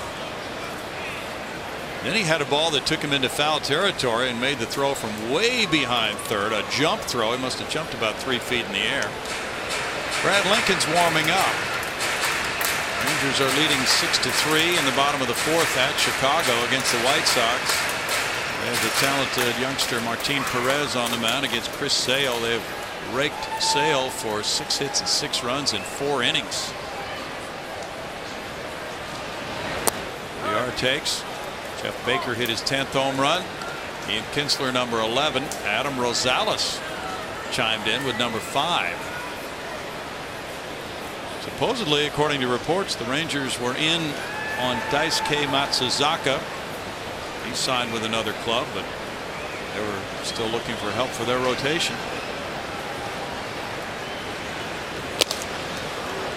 2-1. You know, some of these clubs, and we'll start with Atlanta, in a prime position, you know, you don't even worry about that club being a playoff team if you're in the Braves situation or in their fan situation. They have such a huge lead, 14 games, but would you like them to win a playoff series? They're so banged up right now. And if you acquire a player or two, do you have a guarantee? Out into right center field with a runner going. That's in for extra bases. It's going to score a couple. VR is going to keep running. He's going to hit for third again with a 2-run triple. Second triple of the night for Jonathan VR.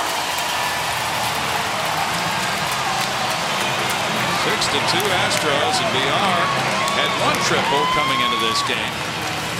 He now has driven in a couple to give him 3 runs batted in. Boy, does he look good, and look how short he is to the baseball. The barrel of the bat doesn't fall below the ball and then try to catch up with it. Instead, just directly en route to the baseball. He hits with pop by being quick, not by being long, and then lets the legs take over. He's got a shot at Craig Reynolds. Nobody should ever have a shot at Craig Reynolds. Craig had 3 in 1 game. Now the infield comes in. Robbie Grossman, the batter, nobody out. And he checked his swing. Robbie's 0 for 2 tonight. I think Craig had 2 of those triples in 1 inning, memory serves. Yeah, I think that's right. Back in '81. I think he may have been using my bat too, and I am forever upset about that. It was against the Cubs. May 16th, '81. He used your bat and hit a triple.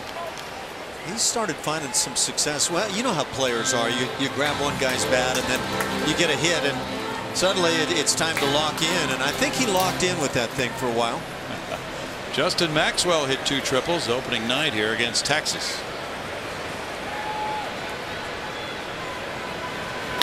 That's lashed on a line to right field, and that will be caught on a run. And here VR is waltzing home. Sierra over for the catch. It's a hard hit sac fly for Grossman, giving him his 17th run batted in. He blistered that ball, and it's 7-2 Houston. Looked like it might drop in as hard as he hit it, but Sierra got over and made the play. That's the Robbie Grossman we've been watching of late. And with that 9-game hitting streak, it has not been a fluke. He's been stinging the baseball.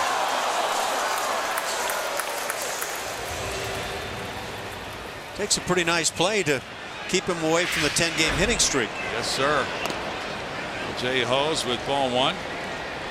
He's been on both times. Grossman put a charge into that one. Got his 17th run batted in.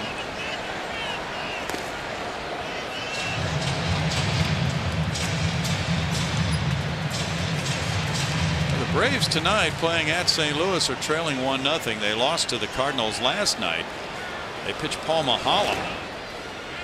And they have so many injuries right now. It would be hard to project them to go deep into the playoffs. Jason Hayward's out for the rest of the season with a broken jaw. And they lost Tim Hudson earlier this year. They have really gone through. They've lost Johnny Venters, hard throwing lefty reliever, Eric McClarty. They've had a ton of losses this year. Well, those last 2 pitches from Redmond, very good ones, no calls. And that's ball 4. That's his 3rd walk of the night. And with Lincoln warming up, that's going to be it. John Givens has already made the move to the bullpen. 2nd visit of the inning. Well, the Astros swinging hot bats tonight. They have 7 runs on 8 hits. And they came into this game with a team batting average at home of .229. But there are a lot of new players in this lineup who weren't such a big part of building that statistic. It's 7-2 Houston. Back in a moment.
Anderson making cancer history August 23rd of 2006 with his 16th month single of the season. Houston center fielder Willie Taveras extends his hitting streak to 26 games to set an Astros record. The previous mark was set by second baseman Jeff Kent in 2004.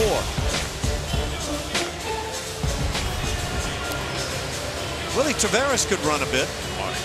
He was really a streak from home to first, and he could put down bunts.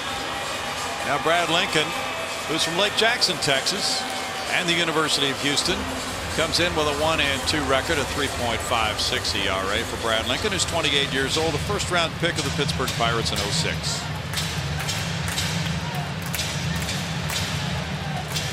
Those numbers pretty darn good. .212 the batting average against left-handers, just .200, and so Brad Lincoln has the assignment now to try to keep things close. He just pitched yesterday in the game at Yankee Stadium. Altuve hits a looping line drive, and Rajay Davis in left field is over to make the play. That's out number 2. Jason Castro will be next. Lincoln coming in for consecutive appearances. He he had been a starting pitcher. Toronto got him in a trade for Travis Snyder in July of last year. And last year he was primarily a reliever, 52 games, only 5 as a starter. Now Castro struck out and hit a fly ball to left.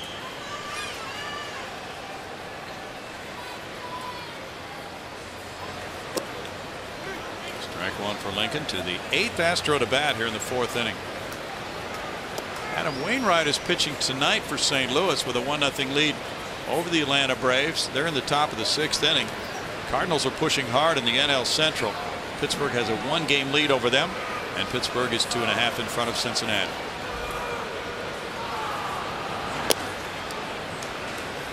One ball and 1 strike.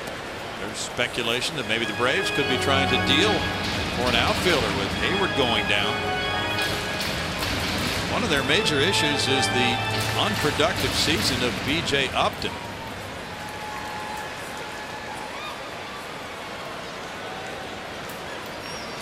He's had a struggle right from day one. He sure has. Hose takes off. There's a throw from Aaron Seavey, bouncing, and he's in with a steal.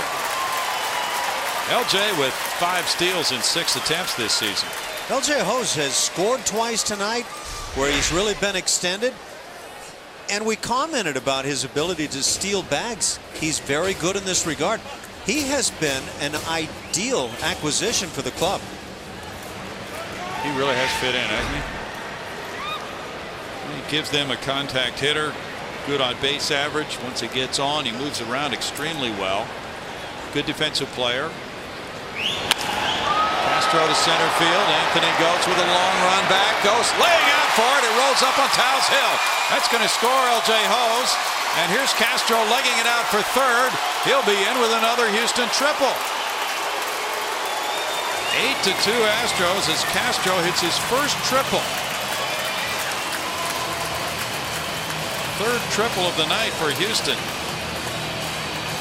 You know, this ballpark really sets up for the triple possibility, but with Anthony Gose in center field, that surprises me. His great wheels and throwing arm. But this was not the most direct route to the baseball as Castro finds the breaking ball and just slams it. Turning to the right initially, Gose had to come back and get himself going a bit toward right center. Simply couldn't get to it. Castro had 2 triples last season. There's Carter with strike one. He is whiffed both times tonight. 8 runs on 9 hits for the Astros, and a big 6-run lead now for Jordan Lyles. No balls, 2 strikes.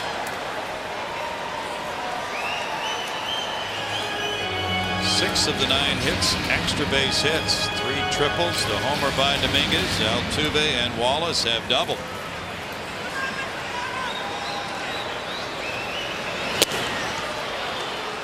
Carter strikes out, but the Astros parade 9 batters to the plate in the 4th inning.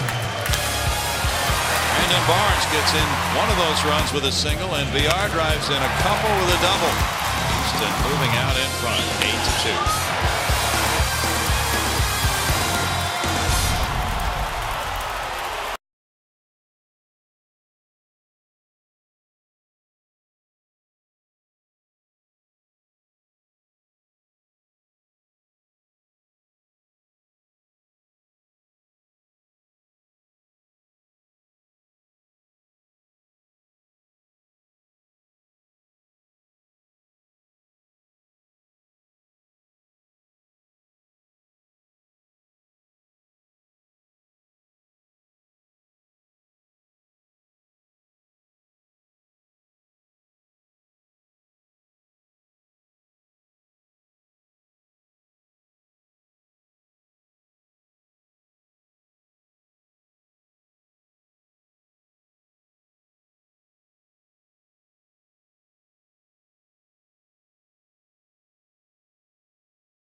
Toronto Blue Jays. And I am joined now by Lisa Williamson and some very proud American Legion members. They are our progressive fans of the game. You came here all the way from Alaska. What was that trip like? It was long. We came down here for the American Legion convention, national convention here in Houston. The big thing that we do for the American Legion and the American Legion Auxiliary is we support our veterans, our military, and their families. And you have some great support here with the tremendous banner and some very loyal friends behind you. But as an Alaskan, what are your impressions of Houston in August? Not exactly the same kind of climate. There's a little bit more humidity here than there is at home, just a little bit. Well, we're happy you're here and supporting the Astros and, of course, our nation's heroes. The American Legion from Alaska, Lisa Williamson and your group, you're a progressive fan of the game. Congratulations. Thank you very much for your service and support.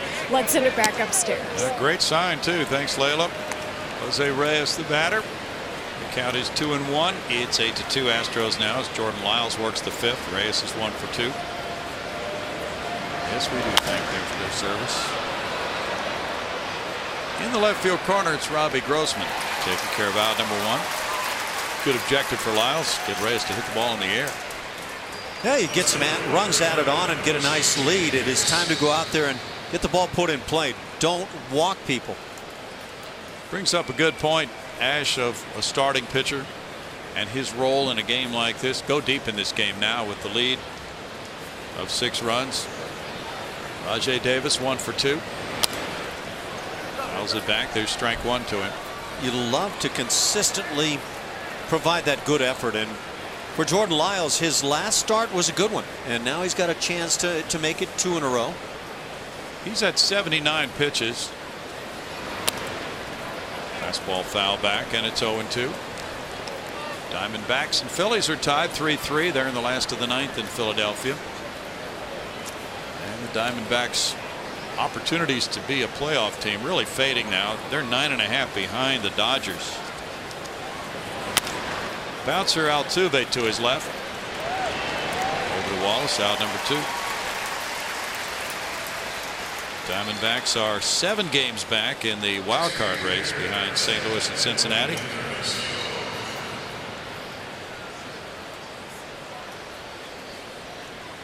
Encarnacion hit the opposite field homer in the first to give the Blue Jays a 1-0 lead. Hit a fly ball to right in the third. If you have time, we'll ask Layla to tell us a little bit more about her visit to AAA Oklahoma City. She did a number of interviews. I believe it was about a week ago she was there. Line drive left field. Grossman over. We'll get to that in the bottom half of the inning. It's a quick 1-2-3 fifth for Jordan Lyles and an 8-2 Houston lead.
want to tell you about an app that I am addicted to. It is MLB.bat.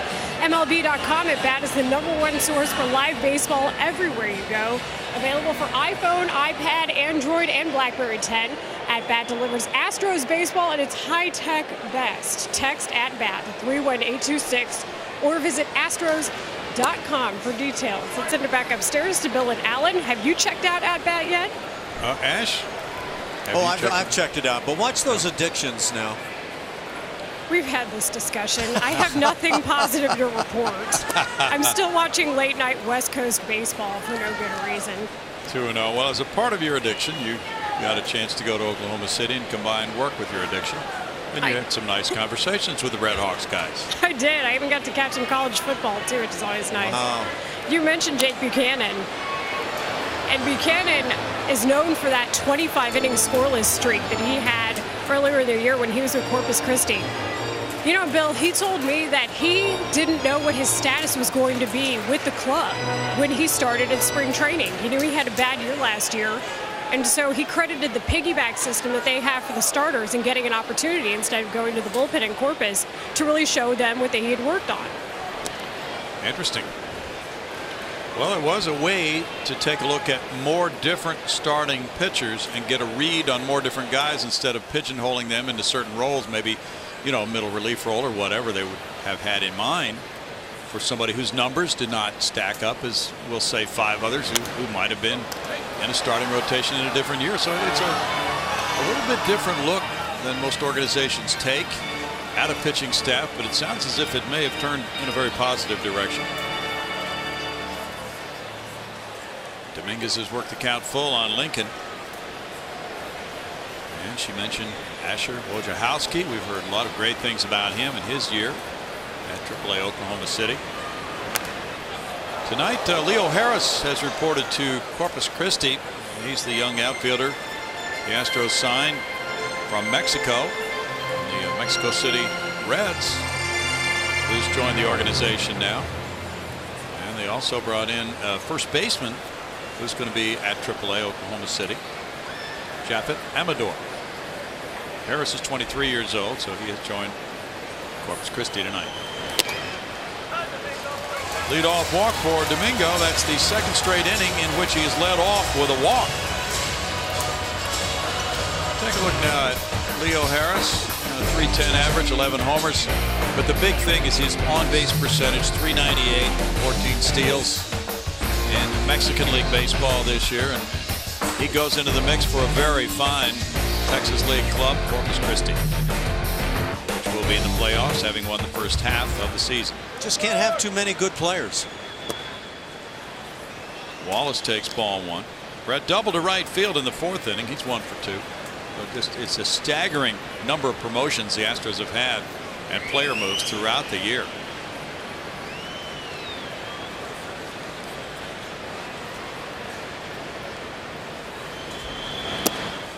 Inside to Brett. 2 balls, no strikes. It's been staggering also all season long, that winning percentage on the minor league level. And it's also staggering that the Giants and Texas Rangers are playing right along with the Astros in that regard. Some really good minor league organizations. Yep. And another visit to the mound by Pete Walker. Leadoff walk, a 2-0 count now. They probably want much more out of Brad Lincoln than this. Trailing 8-2 in this game. Pirates and Giants have a big meeting later on tonight in San Francisco. Charlie Morton going to Pittsburgh against Madison Bumgarner. Well, Matt Cain really got beat up last night by the Buccos. I believe I saw where Matt Cain has now been put on the DL. Okay.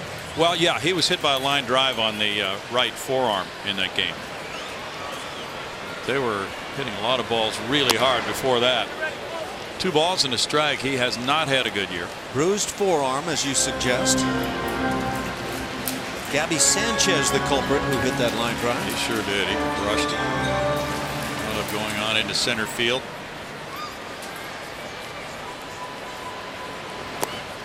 Wallace takes, and it's ball 3. A 3-1 count. Japhet Amador. 6 feet 4 inches. 26 years old. He is joining Hopefully the division-winning Oklahoma City Redhawks. They have a 6-game lead right now. And he had huge numbers for the Diablos Rojos in Mexico City. Wallace takes a walk. Now back-to-back walks have Lincoln in trouble. We'll take a look at Amador. Yeah, Amador in the home run derby. And apparently there's no yard that can handle him. Boy. Looks like one of those softball exhibitions where balls just start getting launched. Big fella, huh? Huge fella. Listed at 6'4". He was hitting .368, 36 homers, 121 runs batted in. And he's had 7 years in his career in the Mexican League. Well, it's always worth taking a look at somebody who excels wherever they play. Yeah, that's right. You'll get some surprises every now and then. Brandon Barnes was strike one on a breaking ball. He's 1 for 2 with an RBI in this one.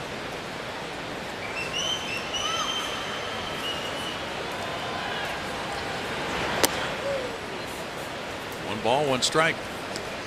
That's where the scouts really come into play, Ash.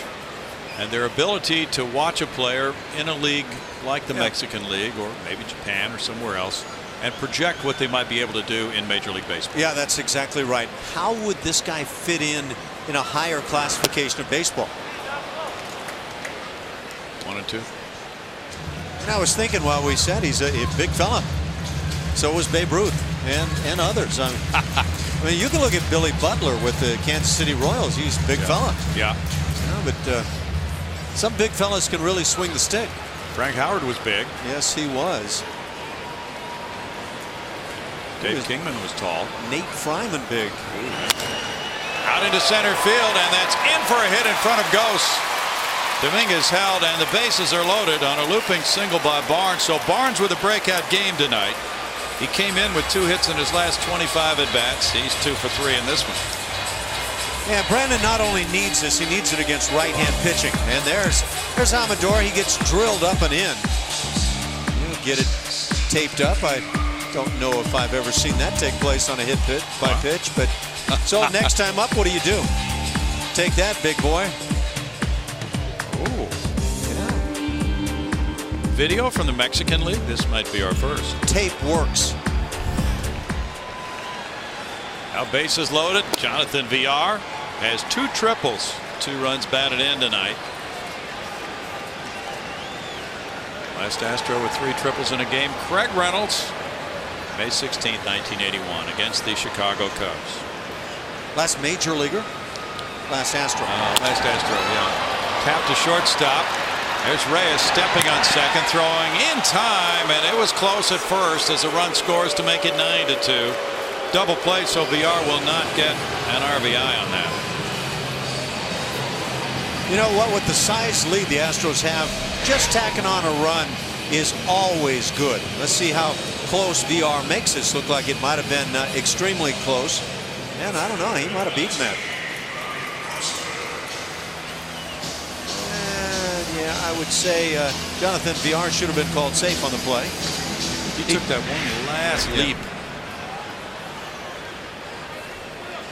I know a lot of people don't like that leap, but you know, the body's still moving at the same speed, so okay. Yeah, it's just a perspective. I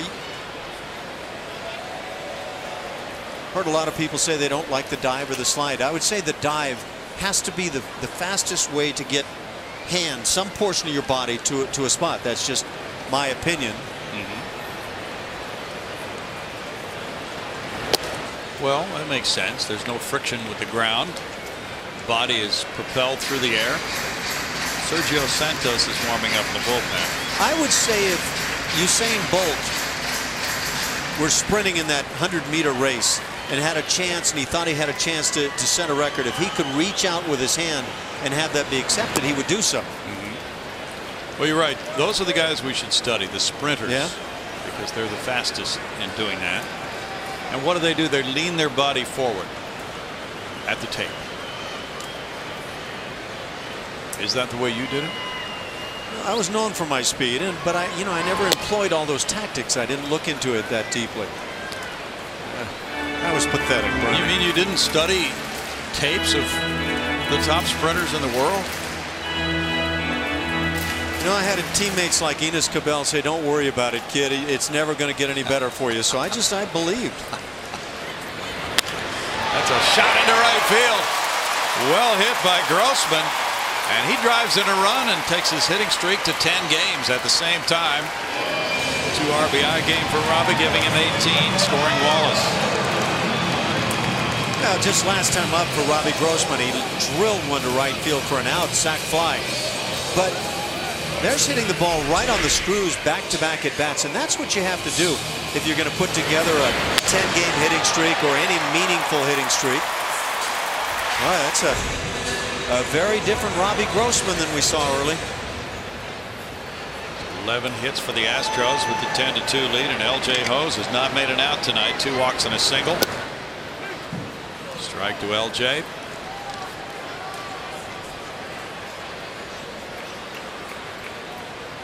Red Sox and Dodgers have a massive series coming up tonight in Los Angeles. Lackey and Nolasco. No balls, 2 strikes. Santos warming up. Red Sox now are being closely pursued. They're 1 game ahead of Tampa Bay, 5.5 ahead of Baltimore, and 6 ahead of the Yankees. Bouncer up the middle. That will find center field. Hose is on for the 4th straight time. Grossman to second base. You know, that was kind of a quiet deal when L.J. Hose was acquired for Bud Norris. And that's just part of the deal. But I'm getting the sense that L.J. Hose might make that a rather talked about deal at some point. He is really seizing this opportunity. We'll have to update his on-base average. He's reached all 4 times tonight. His numbers are looking very good. And it goes the other way for Brad Lincoln as he is lifted from this ball game in a tough 5th inning. Houston leading at 10-2. Back in a moment.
Blue Jays here in the first of 3.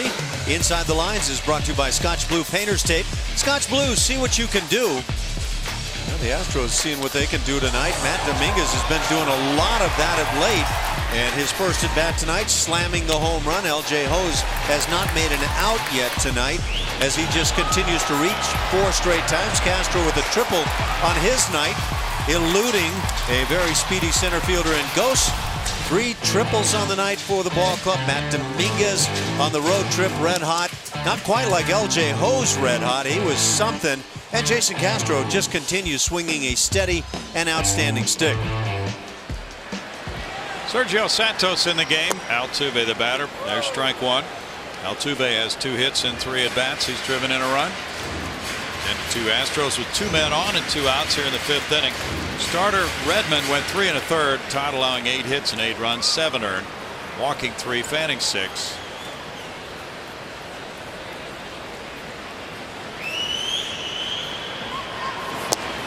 Altuve takes it. It's a strike and it's 0-2. Santos, 30 years old, from Los Angeles. He was converted to pitching in '09. He had been a first-round pick as a position player by Arizona in '02. Toronto got him in a big trade in '05 and then reacquired him. And last year he was in 6 games and had shoulder surgery in July. Wicked breaking ball in the dirt. Altuve strikes out. And in the 5th inning, the Astros tack on 2 runs.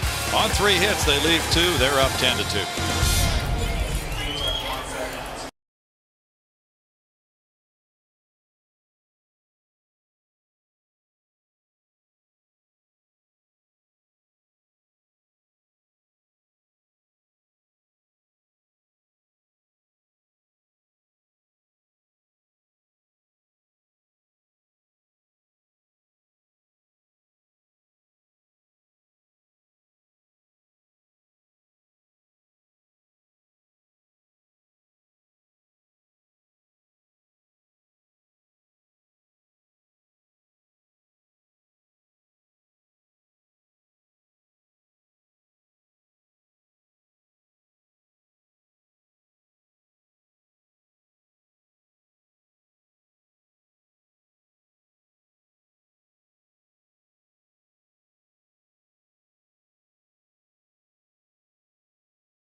Toyota, let's go places. And by Progressive. Visit progressive.com today. Busy night on the base paths here in the east side of downtown Houston. It's 10-2 as the Astros are in double digits in runs for the 7th time this year. Jordan Lyles the beneficiary. He takes that 8-run lead to the 6th inning. And he's thrown 82 pitches so far, 49 of them strikes through 5. Jordan in quest of win number 6 of the year, trying to square his record at 6-6. He's facing Adam Lind, leading off the 6th. And throwing ball 1. Lind is 0 for 2 tonight. Oddly, on occasions like this, it can be difficult to pitch. You start getting in the mode of, well, fastball after fastball, and sometimes you start getting raked all of a sudden. Yeah. BR back. There's 1 out. So in my opinion, you want to stay pitching the same game you did when it was a 1 or 2 run lead. Makes sense. Brad Lincoln went 1 1/3 innings. He allowed 4 hits, 2 runs, walking 2, fanning 1. Now Brett Laurie. Laurie is 0 for 2. Guy with a lot of skills, as you mentioned earlier. There's strike 1 to Laurie. First round pick of Milwaukee in '08. Just 23 years old. Traded to Toronto for Sean Markham. Whoa, behind the back, Jordan Lyles throws that Brett Laurie. That's beautiful. That is absolutely beautiful. That had to surprise not only this entire crowd, but Jordan Lyles himself. Does that look say, I knew I had it? Watch this. Yeah.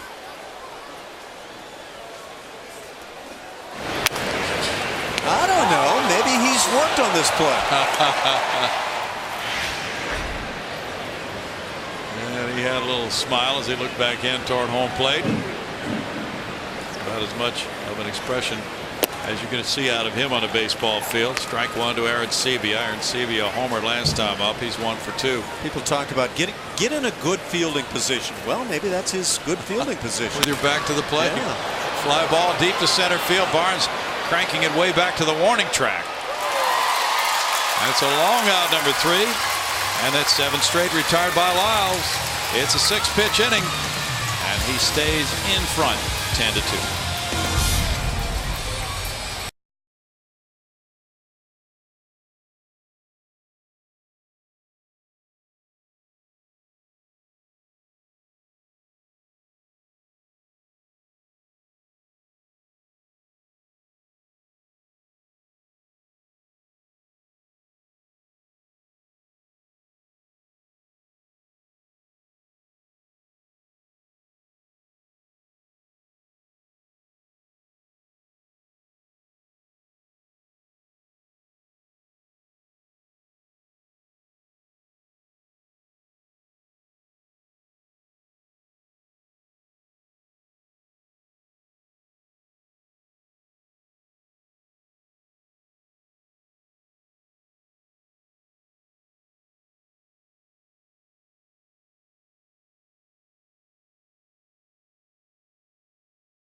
top of the Blue Jays 10-2. 2014 Astros season tickets are on sale now. Lock in your seats by calling 1-877-9-ASTROS or visit astros.com. Well, you might have missed some of it, so we'll bring you up to date. Look at all those crooked numbers, Ash. Yikes. Chris Carter has had the only rough night amongst the guys, but boy, there are some good nights being had. Brandon Barnes needed one, and that's great to see. Robbie Grossman has extended the hitting streak to 10 games. LJ Hose, they can't find a way to get him out, and Jason Castro just keeps picking up extra base hits. Well, the triple he got in the fourth inning pulls him into a tie for the club lead for extra base hits by a catcher with John Bateman back in '66. 43 extra base hits. He's 1 for 3 tonight. Bounces this one to first. Adam Lind, 1 out. That was a very good swing, by the way, by Jason Castro. Sometimes you just simply roll over it a bit, and Castro's not happy with himself. But boy, he's taken some great swings. A little joking about the behind-the-back play for Jordan Lyles. Is that the way we worked on it in the spring? Chris Carter has not joined in the fun. He is 0 for 3 with 3 punch-outs. And there is strike one to Carter. Carter's driven in 10 runs in his last 10 days. That's number 2 in the American League during that period of time.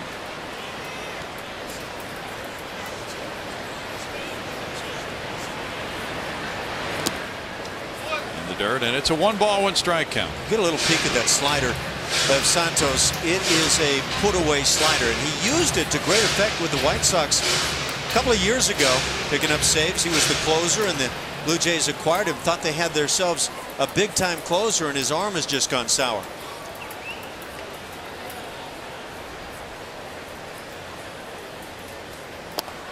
That's in for a strike. It's 1-2. Rockies beat the Marlins 3-2 in Miami. Jhoulys Chacin winning his 12th of the year, beating Chad Qualls, and Rex Brothers got his 12th save.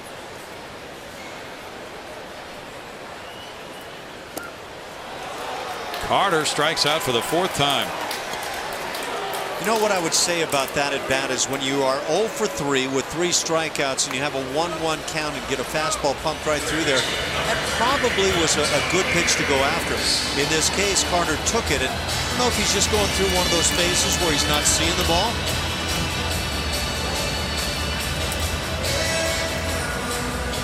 Matt Dominguez has a homer and 2 walks. Carter has just not gotten it cranked up at home all year long. He doesn't have an explanation for it. It's out to left center field. Rajai Davis moving. It's a quick 6th inning for Santos. Just 6 pitches for the right-hander. 10-2 Houston after 6.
Jays 10-2. And whether you're from Texas, Louisiana, Oklahoma, Arkansas, or New Mexico, CSN Houston covers the entire 5-state region, and we want your story ideas. Email us your ideas at regionalroundup@comcastsportsnet.com. Send it back upstairs to Bill and Alan. Thanks, Layla. There's strike one for Jordan Lyles, having quite a night of it. He needed only 6 pitches in the 6th inning. He leads at 10-2. Moises Sierra taking that one. Sierra has grounded out and walked. No balls, 2 strikes for Jordan Lyles. Rays beat the Yankees 7-2 in St. Petersburg. Chris Archer got the win with 7 innings of 4-hit 2-run baseball. He's 7-5. Good-looking young right-hander, Ash. Roki Kuroda, the loser. Certainly is that, and a great time to have that kind of show up in your season. Boy. 2 balls, 2 strikes. Well, the Red Sox could be vulnerable right now. Tampa Bay has already posted its win. Boston plays tonight at Los Angeles against the Dodgers, and they are a juggernaut right now. That's a strikeout. And out number 1. Second strikeout for Lyles. Astros Trivia is brought to you by your local Toyota dealer. And the question is, which starting pitcher has the best single season ERA since 1969? Clayton Kershaw might wind up with it. He has been right there, a big part of what the Dodgers have been doing. Since 1969, that's the critical part of that question, because if you throw that out, I got to go Bob Gibson. The 112 back in, what'd you say, 64? 68. 68, yeah. I keep wanting to mess that one up, but you're always trying to make us all feel younger. Well, there you go, yeah. Well thought out on my part. Since 69, though, I'm sure you've got it figured out. No, I was going to say Greg Maddux. I think it's between Greg Maddux and Roger Clemens. Yeah. 2 of the best of all time. Yeah.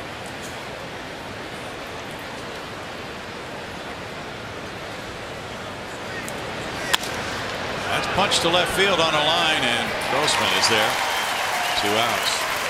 Jordan Lyles is finding a way to get nice quick outs. Kershaw has had quick outs all season. Guy's been a phenomenon. I hate to say it, I watch Clayton Kershaw on the hill, and he feels awkward to me. Yeah. But with that awkwardness, if that's what it is, nobody can handle him. He was throwing that breaking ball and just burying it with 2 strikes in the count in his most recent outing. Of course, that was against Miami. Ryan Goins takes strike 1. Goins is 0 for 2. It's almost unfair when Kershaw pitches against a club like Miami. But he again pitched shutout baseball. And he might be able to get that ERA down to where he's in that same neighborhood as the guys with the lowest since '69. Keeps coming down. He's at 170 something now, I believe. 2 balls, 1 strike.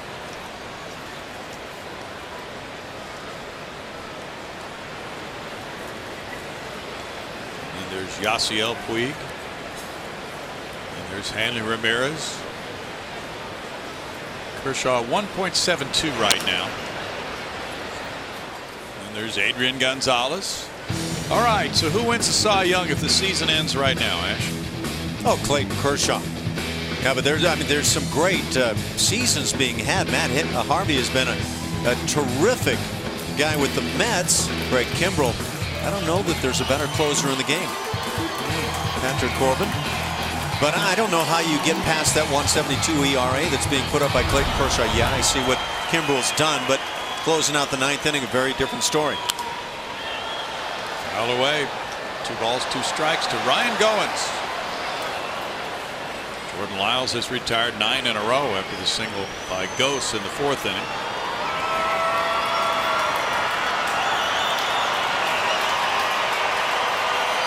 A-Rod 0 for 4 tonight, and the Yankees lost 7-2 at Tampa Bay.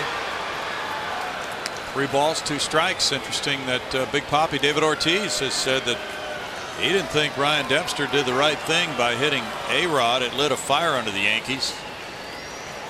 He wouldn't have done it. There's a shot on the ground past a lunging Altuve into right center field. Goins with his first major league hit. That ball will go to the Toronto dugout, and his family's here to see it. From Round Rock. David Ortiz has kind of backed both guys. I think he has a couple of buddies, A-Rod obviously, and Dempster, and I don't know. It's hard to pick sides. He says, he really backed A-Rod in the whole deal. There shouldn't have been the hit batter situation, but at the same time, he acknowledged that Dempster's a guy that he likes. He knows that he's got a great idea, and he just felt like he made a mistake. I believe A-Rod was having dinner at Big Papi's house the night before he got drilled, by the way. That could make a difference. Reyes hits a line drive into right center field. And a couple of 2-out singles back to back. Have the Blue Jays thinking about scoring here with Rajai Davis coming up next. Reyes 2 for 4 in this game. He went 3 for 3 in Toronto against Lyles. That just doesn't seem right. Yankees, Red Sox, that kind of rivalry, and Big Papi and A-Rod are having dinner together? No, it really doesn't sound good, does it?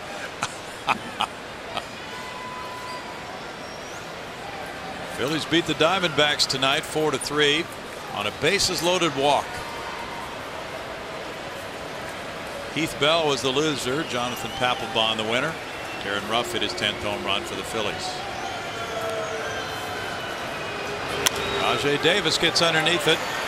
Altuve backpedaling into right center. And in the 7th, it's no runs, 2 hits, and 2 men left. 10-2 Houston.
Martinez, I'm happy and excited about the game.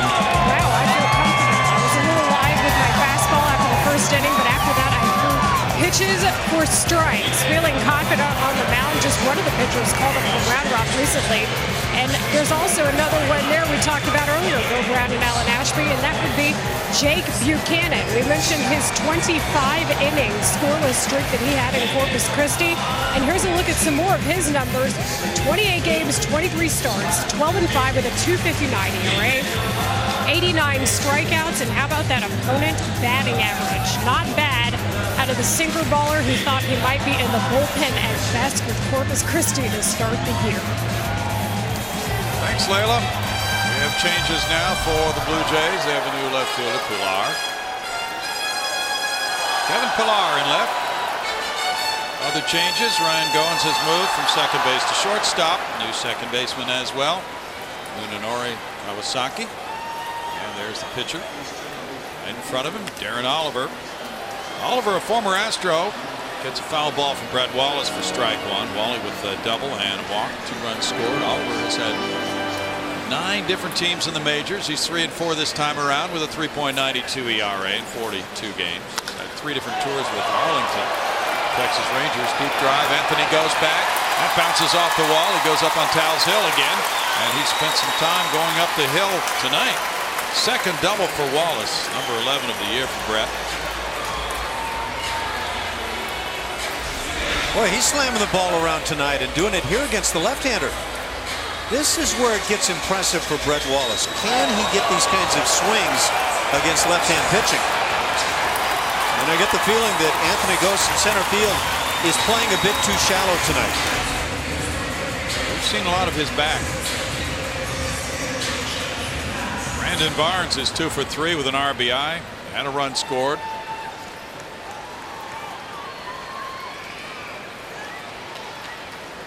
Oliver's 42 years old. There's strike one. He pitched 62 times for the Blue Jays last year. Darren was born in Kansas City, where his father, Bob, played baseball for the Royals. It's a 1-ball, 1-strike count. Oh, he's been around for a long time. 97, his first major league season. He was here for a portion of 04. And his arms didn't seem to be 100% healthy at that time. And I quite frankly thought he was nearing the end of his career. That's the way it looked. Boy, has he proved that notion wrong. Yeah, you would have had some people sign on to that theory, including one to your right. 1 ball and 2 strikes. But boy, isn't that amazing though, how some people can just be resourceful and sort of reinvent themselves after all kinds of surgeries, various challenges along the way. Well, he's been all of that, no doubt about it. Caught by Laurie at third on a short hop. He throws across to retire Brandon Barnes. 1 out. Join us next Friday, August 30th, for a big and bright Friday night. Get here early as 10,000 fans will receive an inaugural AL West baseball. That's courtesy of Kellogg's. Stick around after the game for the best fireworks show in town, presented by Marathon Oil. Call 1-877-9-ASTROS or visit Astros.com for your tickets.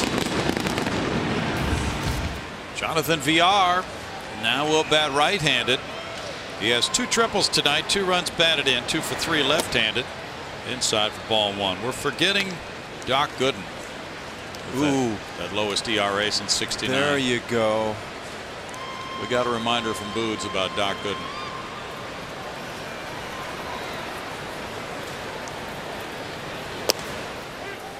One and one. But what a first couple of campaigns he had in the big leagues. He was just nearly untouchable.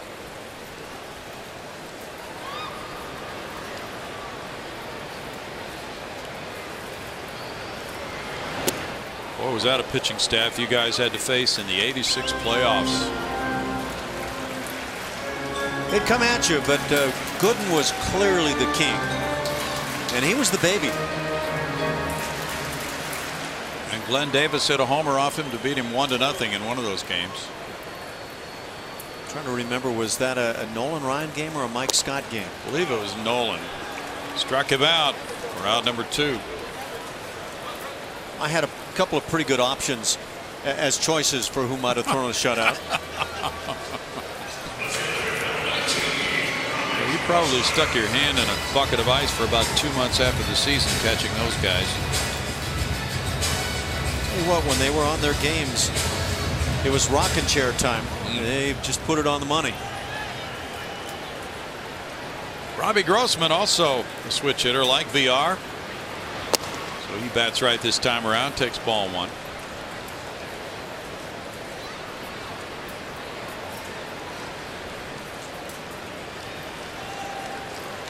One to nothing win. It was Mike Scott who won that game over Gooden. There was a matchup for you. Yeah. 2-0. And you had to face Bobby Ojeda, he was a crafty left-hander. Sid Fernandez. El Cid, he could bring it about 87, 88, and you couldn't catch up with it. Fly ball hit well to left center field by Grossman, and in fact a long way to left center field by Grossman. That's a Robbie Grossman two-run homer. Number 4, and they have all been extremely well hit by Robbie. And it's now 12-2 Astros. And this is the first from the right side of the plate. But I want to tell you, he doesn't look like a big guy, and he's not. But he is put together. That is a strong little stallion right there. It's a 4 RBI game for Robbie. That uniform's hiding a whole lot of muscle. When you first saw Robbie Grossman, did you think you would see him hitting balls like that? No. That's 4 homers, 20 runs batted in for Robbie with his 4 RBI game. That's a night. He'll take a 10-game hitting streak into his next game. LJ Hose is retired for the first time. That ends the 7th. 2-run scoring on 2 hits. The Astros lead it 12-2.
Figure 4 runs in a game. Astros Trivia is brought to you by your local Toyota dealer, who had that lowest ERA among starting pitchers for a single season since 1969.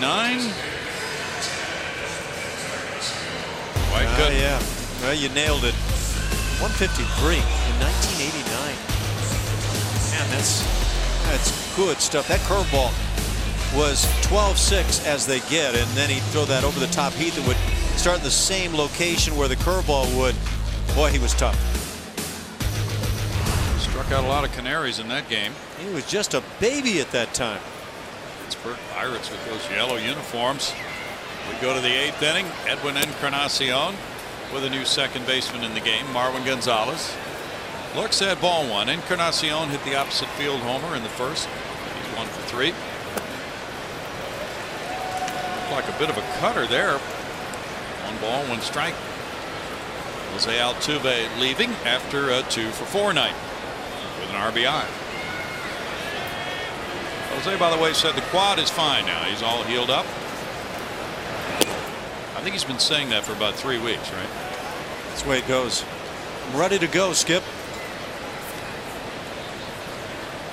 And Lyles has thrown 107 now. This could be his last frame. There's a pitcher warming up in the pen as this one goes high. And Brandon Barnes is back in center. 1 out. All right, let's check some of the others. Maddox not quite as low as Gooden's 1.53. He had a 156 and a 163. Seaver 170. Kershaw 172 right now, and Pedro 174. Ooh, I can't believe I didn't even think of Pedro Martinez. to agree with you. We should have come up with him. How about those 2 years there for Greg Maddux? Wow. Well, that was incredible stuff we were watching.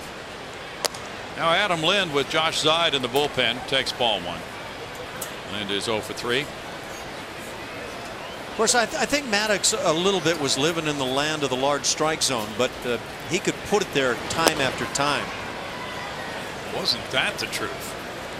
The catcher would get in the opposite hitter's batter's box to set up a target. Can't you just see Javi Lopez setting up out there time after time? You bet.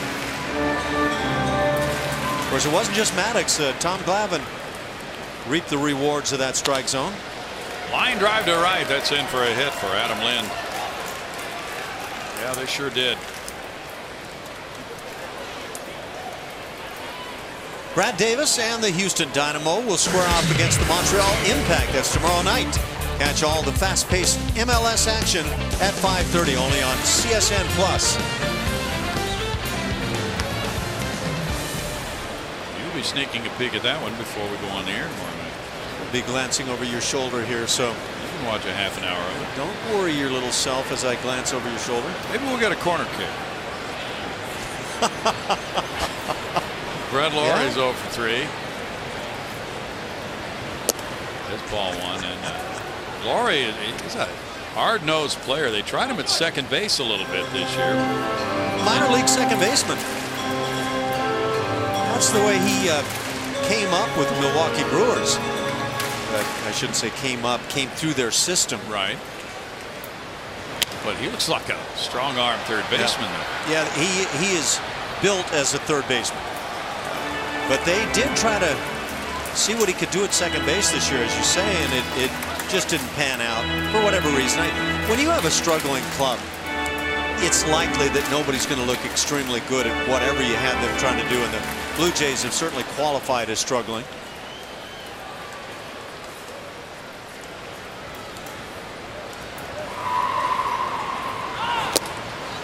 Swings at one off the plate, and it's 1-2 to Brett Laurie.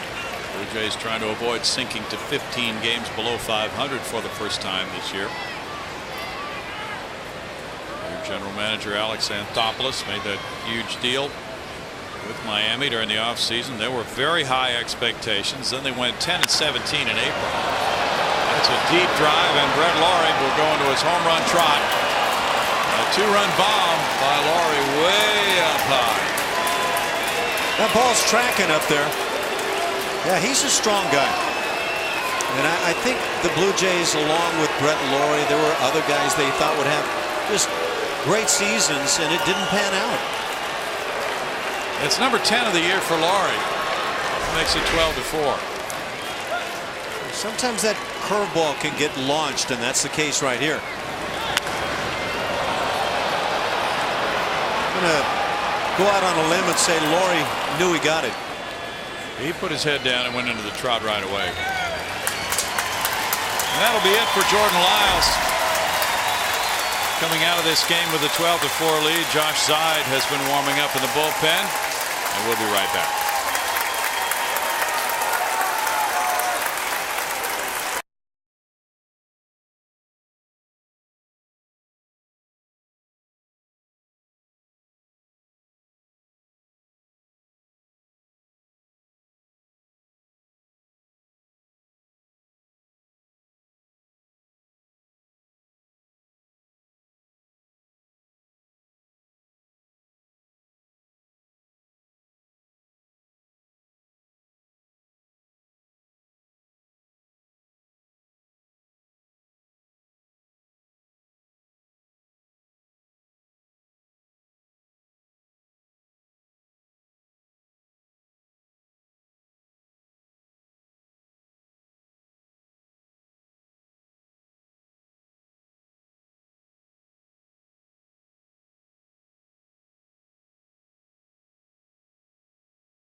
Dominguez and the Astros will continue their series with the Blue Jays tomorrow night. Astros pregame live starts at 5:30 only on Comcast Sportsnet. Now let's take a look at tomorrow's pitching matchups, brought to you by Chevron. Care for your car tomorrow. Chen-Ming Wong, we mentioned him for the Toronto Blue Jays as he comes up from Buffalo, AAA, 4-3 and a 3.18 earning. Brad Peacock has been really good of late for the Houston Astros. 2-4 on the season, 5.59. But since coming back up from the minor leagues and becoming a starting pitcher, the guy has locked in. Peacock will be facing Toronto for the first time in his career. Since his recall, his ERA is 1.86 in 3 starts with 20 strikeouts in 19 1/3 innings. Brad Peacock there, settling in and watching the 8th inning now as Josh Zeid comes in to pitch. Jordan Lyles in 7 1/3 innings allowed 10 hits, 4 runs. Walk 1, fan 1. Zeid is 0-1 with a 7.71 ERA. And there's strike 1 as Aaron Sebia waves at it. He hit a homer in the 4th. 3 home runs tonight for the Jays. They've hit 155 this year.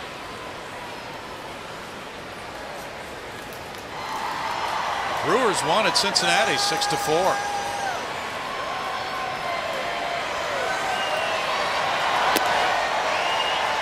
It's a 1-1 count. As of right now, if the season ended, the NL Central would have 3 teams in the playoffs.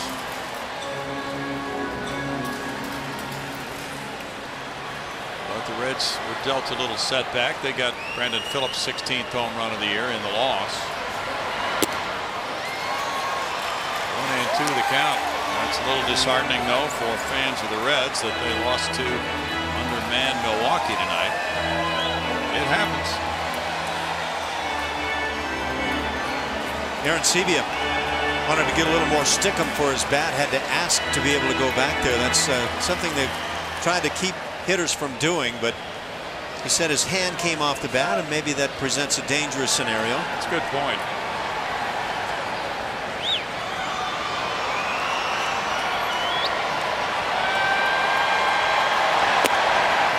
Zeid delivers, and it's ball 2. The Orioles closed out the Athletics 9-7 in Baltimore.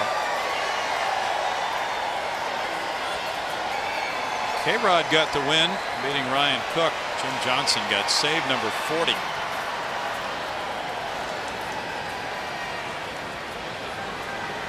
So it'll be a happy Baltimore clubhouse in a pennant race type atmosphere for both of those clubs.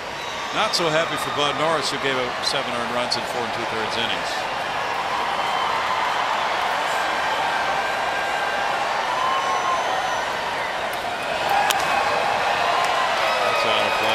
Camden Yards ballpark, very difficult for pitchers, though. All those power alleys are close there.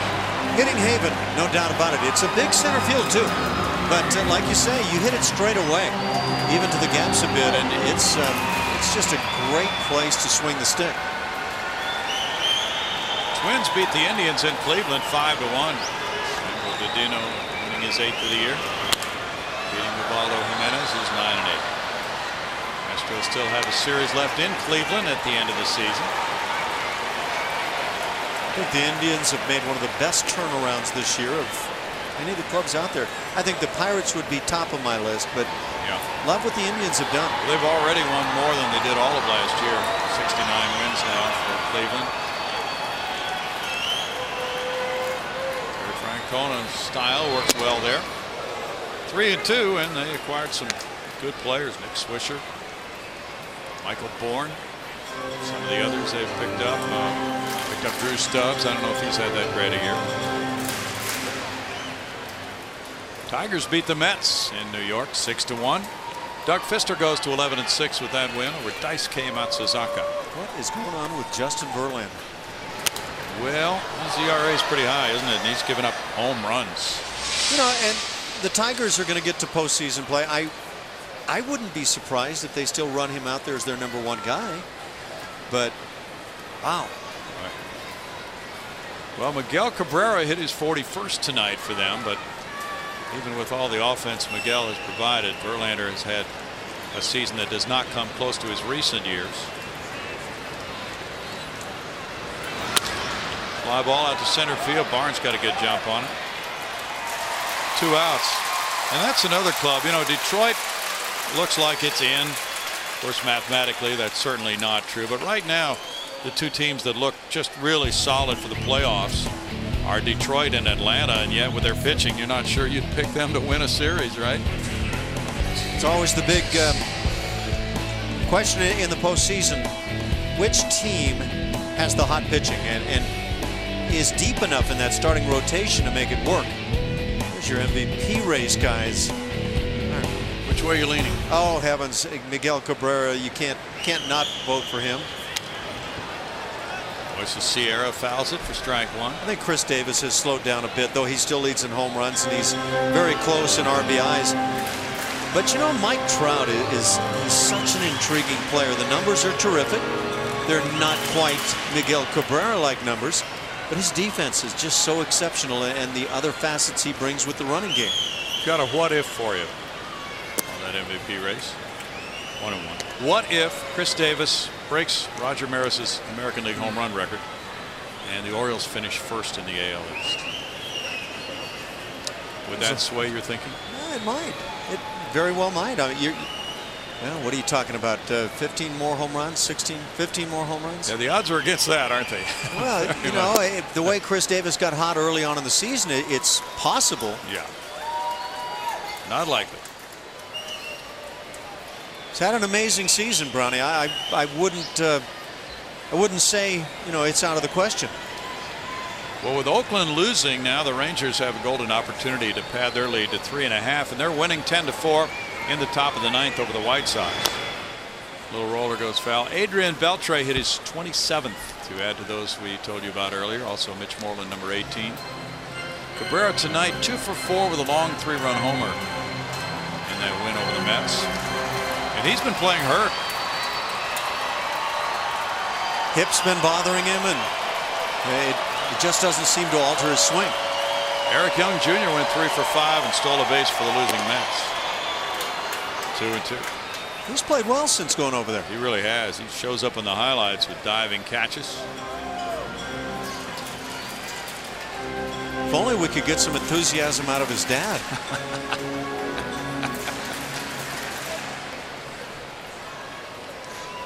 Red Sox and Dodgers scoreless. They're in the bottom of the 3rd at Los Angeles. John Lackey versus Ricky Nolasco.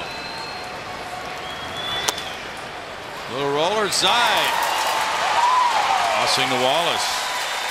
2 runs on 2 hits in the 8th inning for the Blue Jays. 12-4 Houston.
Tune in to Chevy Hometown Kids every Saturday morning at 9:30 on CSN.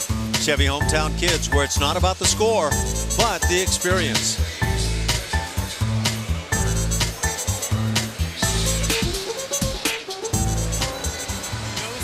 mix in a hot dog or two with those kids, and that experience gets even better. Yeah. Well, fans are having a good time tonight with the $1 hot dogs. They've been treated to a big offensive display. They'll get fireworks after the game. The Blue Jays will bring in their closer, Casey Jansen, and he has not pitched since August 15th, so he's coming in for work with a 4-1 record, of 3.15 ERAs, 22 of 24 in saves. Marwin Gonzalez takes strike one, his first at bat of the night. And Cody Clark is in the on-deck circle to pinch hit for Jason Castro, and he will be making his major league debut. Oh, Porter's so good about that. When he calls up a kid from the minor leagues who's about to make his debut, that player does not have to wait a long time to get into his first game, and he's done it consistently. Of course, this is the golden opportunity for a manager with a 12-4 type ball game to put a player who's in his first day in the majors in. It's a line shot, and Marlin really spanked that one on into center field. So Gonzalez, who carried a .226 batting average, rifles that one by the mound. And now we get the major league debut of Cody Clark. Quite a story, 11 seasons in the minor leagues, a native of Arkansas. His wife and family are here tonight. He was hitting .212 in 46 games, mostly at Oklahoma City. Had just been sent to Double-A Corpus Christi. 1 homer, 13 runs batted in for Cody Clark. He'll turn 32 in mid-September. He's waited all this time for this opportunity, and now first day in the majors. Strike to Clark. Jason Castro was 1 for 4 tonight. That was an RBI triple. If you've been around this game a bit, this is the kind of story you love. And you have to root for a guy like this. Good swing. 0-2. His father, Doug, was an outfielder and first baseman in the minor leagues in the Kansas City and St. Louis systems. 114 players have homered in their first at bat. Cody, born in Fayetteville, Arkansas, went to the University of Arkansas and also Wichita State. Lives in Conway, Arkansas. First major league at bat, a strikeout. A lot of guys have done that. Nonetheless, a round of applause for Cody Clark making his major league debut.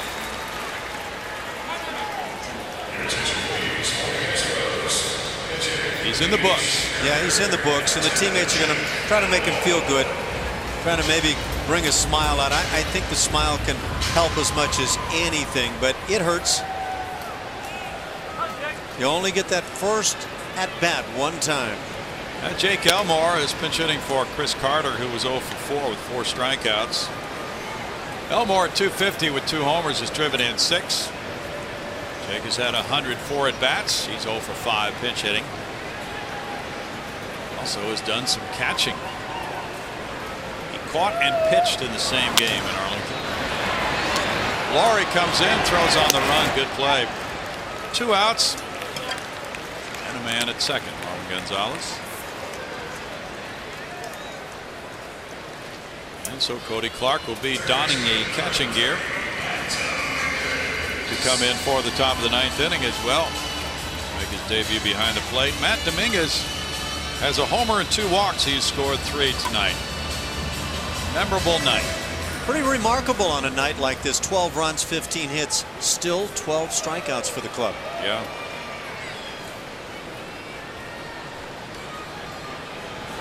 Well, the starter Redmond went 3 1/3. He struck out 6. Struck out the side in the first, even though he gave up a run on a hit. Gave up a homer and then struck out 2 more in the second. So he had 5 strikeouts after an inning and 2/3.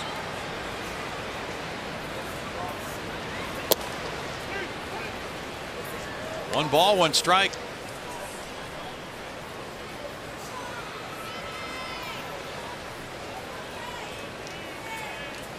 Rangers are still batting in the 9th, leading the White Sox 10-4. Cardinals beat the Braves 3-1 in St. Louis. Wainwright, a 15-game winner, 15-7. He beat Chris Medlin, who's 10-12. Holiday got his 17th homer. 2 balls, 1 strike for that Cardinal club. The Cardinals and the Astros as well as Miami. They've all used 19 rookies. Well, you would expect it from the Astros in Miami, but not from St. Louis. That's pretty remarkable.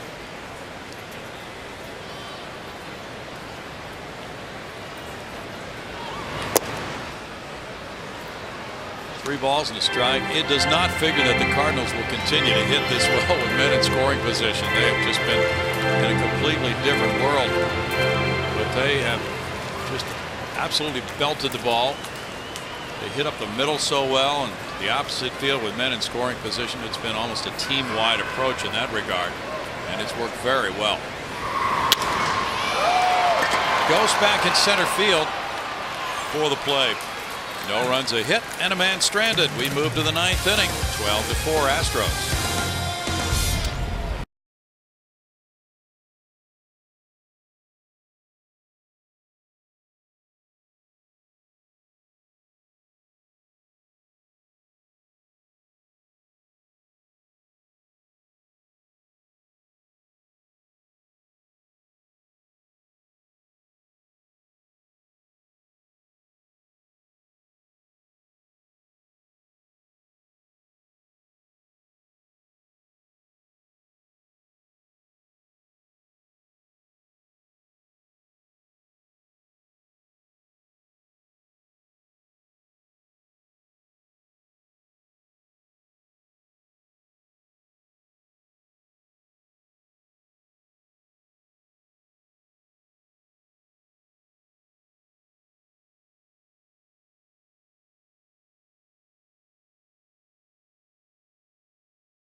Brought to you by Southwest Airlines. Find our fares online only at southwest.com.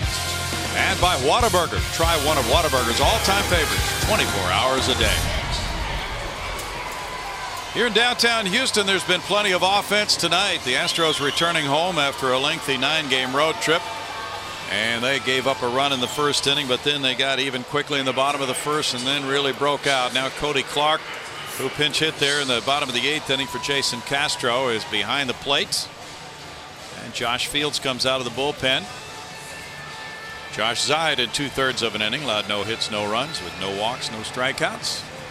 Fields in to try to get the final 3 outs and slam the door on the 3-game losing streak. He's 1-3 with a 6.84 ERA. 7 dingers allowed in 25 innings, an area he'd certainly like to improve upon.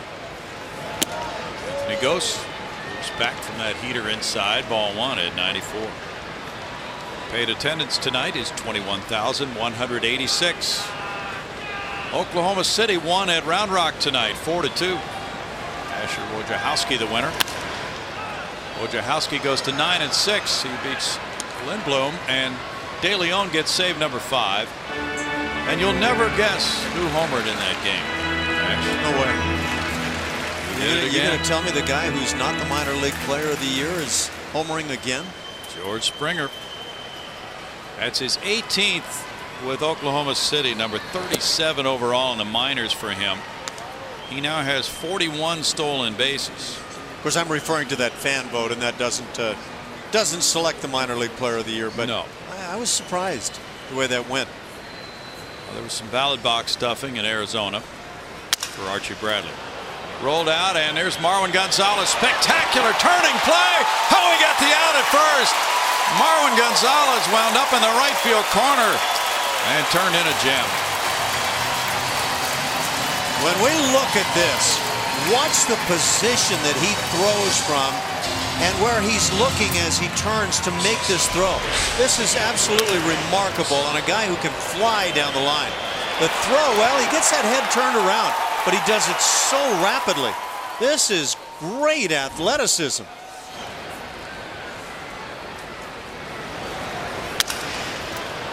You won't make a play tougher to the left of a second baseman than this one and come up with it. Absolutely spectacular stuff. There's strike one to Goins. And Goins picked up his first major league hit in the 7th inning. Quick release after going several steps to get to that ball, whirling around. And just imagine spinning around and trying to locate a target. And then coming up with a throw like that. That's presence. That's having done it before, practiced it. Well, the old saying, first base hasn't moved, but still, to do a 360. Yeah. 2 balls and a strike. I was a big fan of Marwin at shortstop early in the year. I thought he played a fine shortstop. He's got great tools, as does Jonathan Villar. The Astros are blessed in that regard. They really are strong, and Marwin can play anywhere defensively on the infield. Which can be a blessing and a curse. True. Sometimes when you can play all around and people know you can, you start becoming cubbyholed as that utility player. Can be a good thing. It also has a roster spot in the big leagues. Oklahoma City with that win now takes a 7-game lead over Round Rock with 12 to play. And for Springer, with 37 homers, 41 steals. Let's see if he stole a base tonight. No. So he has 41 bats right now. Yeah. And needs 3 more home runs to get to the untouched 40-40 club. Well, he has joined Ruben Rivera and Darryl Strawberry as players who had 30 homers and 40 steals in a minor league season. Over shortstop, out into left center field. That will fall in for a hit. Robbie Grossman throwing into second base, and ooh, it's close, but safe at second. A hustling double by Goins, and he's had quite a night of it in his major league debut. 2 for 4. Stay tuned for Postgame Live, presented by MD Anderson, making cancer history.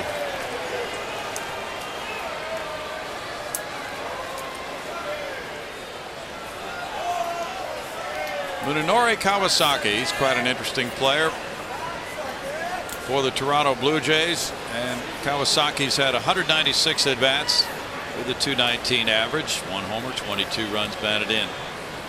Real fan favorite in Toronto. I think he's a teammate favorite as well. Yeah, that's true.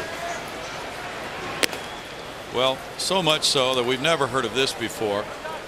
When the Blue Jays sent him to the minor leagues this year, John Gibbons gathered the team together and delivered that message, and they all applauded him. Played for years in Japan, played for Seattle last year. Marwin Gonzalez over to first to Brad Wallace for out number 2. Yeah, that story you talk about, Bronny, I thought that was one of the classiest moves I've heard a manager make. In a tough situation, a guy's getting sent to the minor leagues. It's never easy. Yeah, extremely unusual. And then, of course, he came back, and he's one of those guys who, as the stories go, always has a smile on his face. John Gibbons may be finding those smiles hard to come by these days, and he is a smiling guy, good old Texas boy, and just a wonderful guy. But boy, it's been a miserable year. Now Pilar up for the first time. Kevin Pilar taking ball 1. He's 2 for 25 with 1 RBI. He's from West Hills, California. 32nd round draft choice of the Blue Jays in 2011. Josh Fields threw the fastball by him for a 1 ball 1 strike count.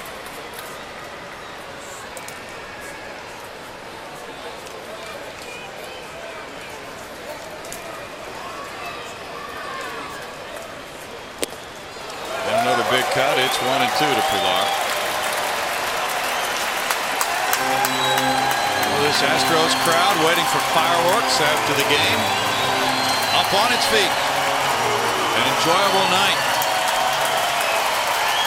It's double fireworks night, Brownie. You bet. A lot of things going on here, and that's the way it ends on a punch out.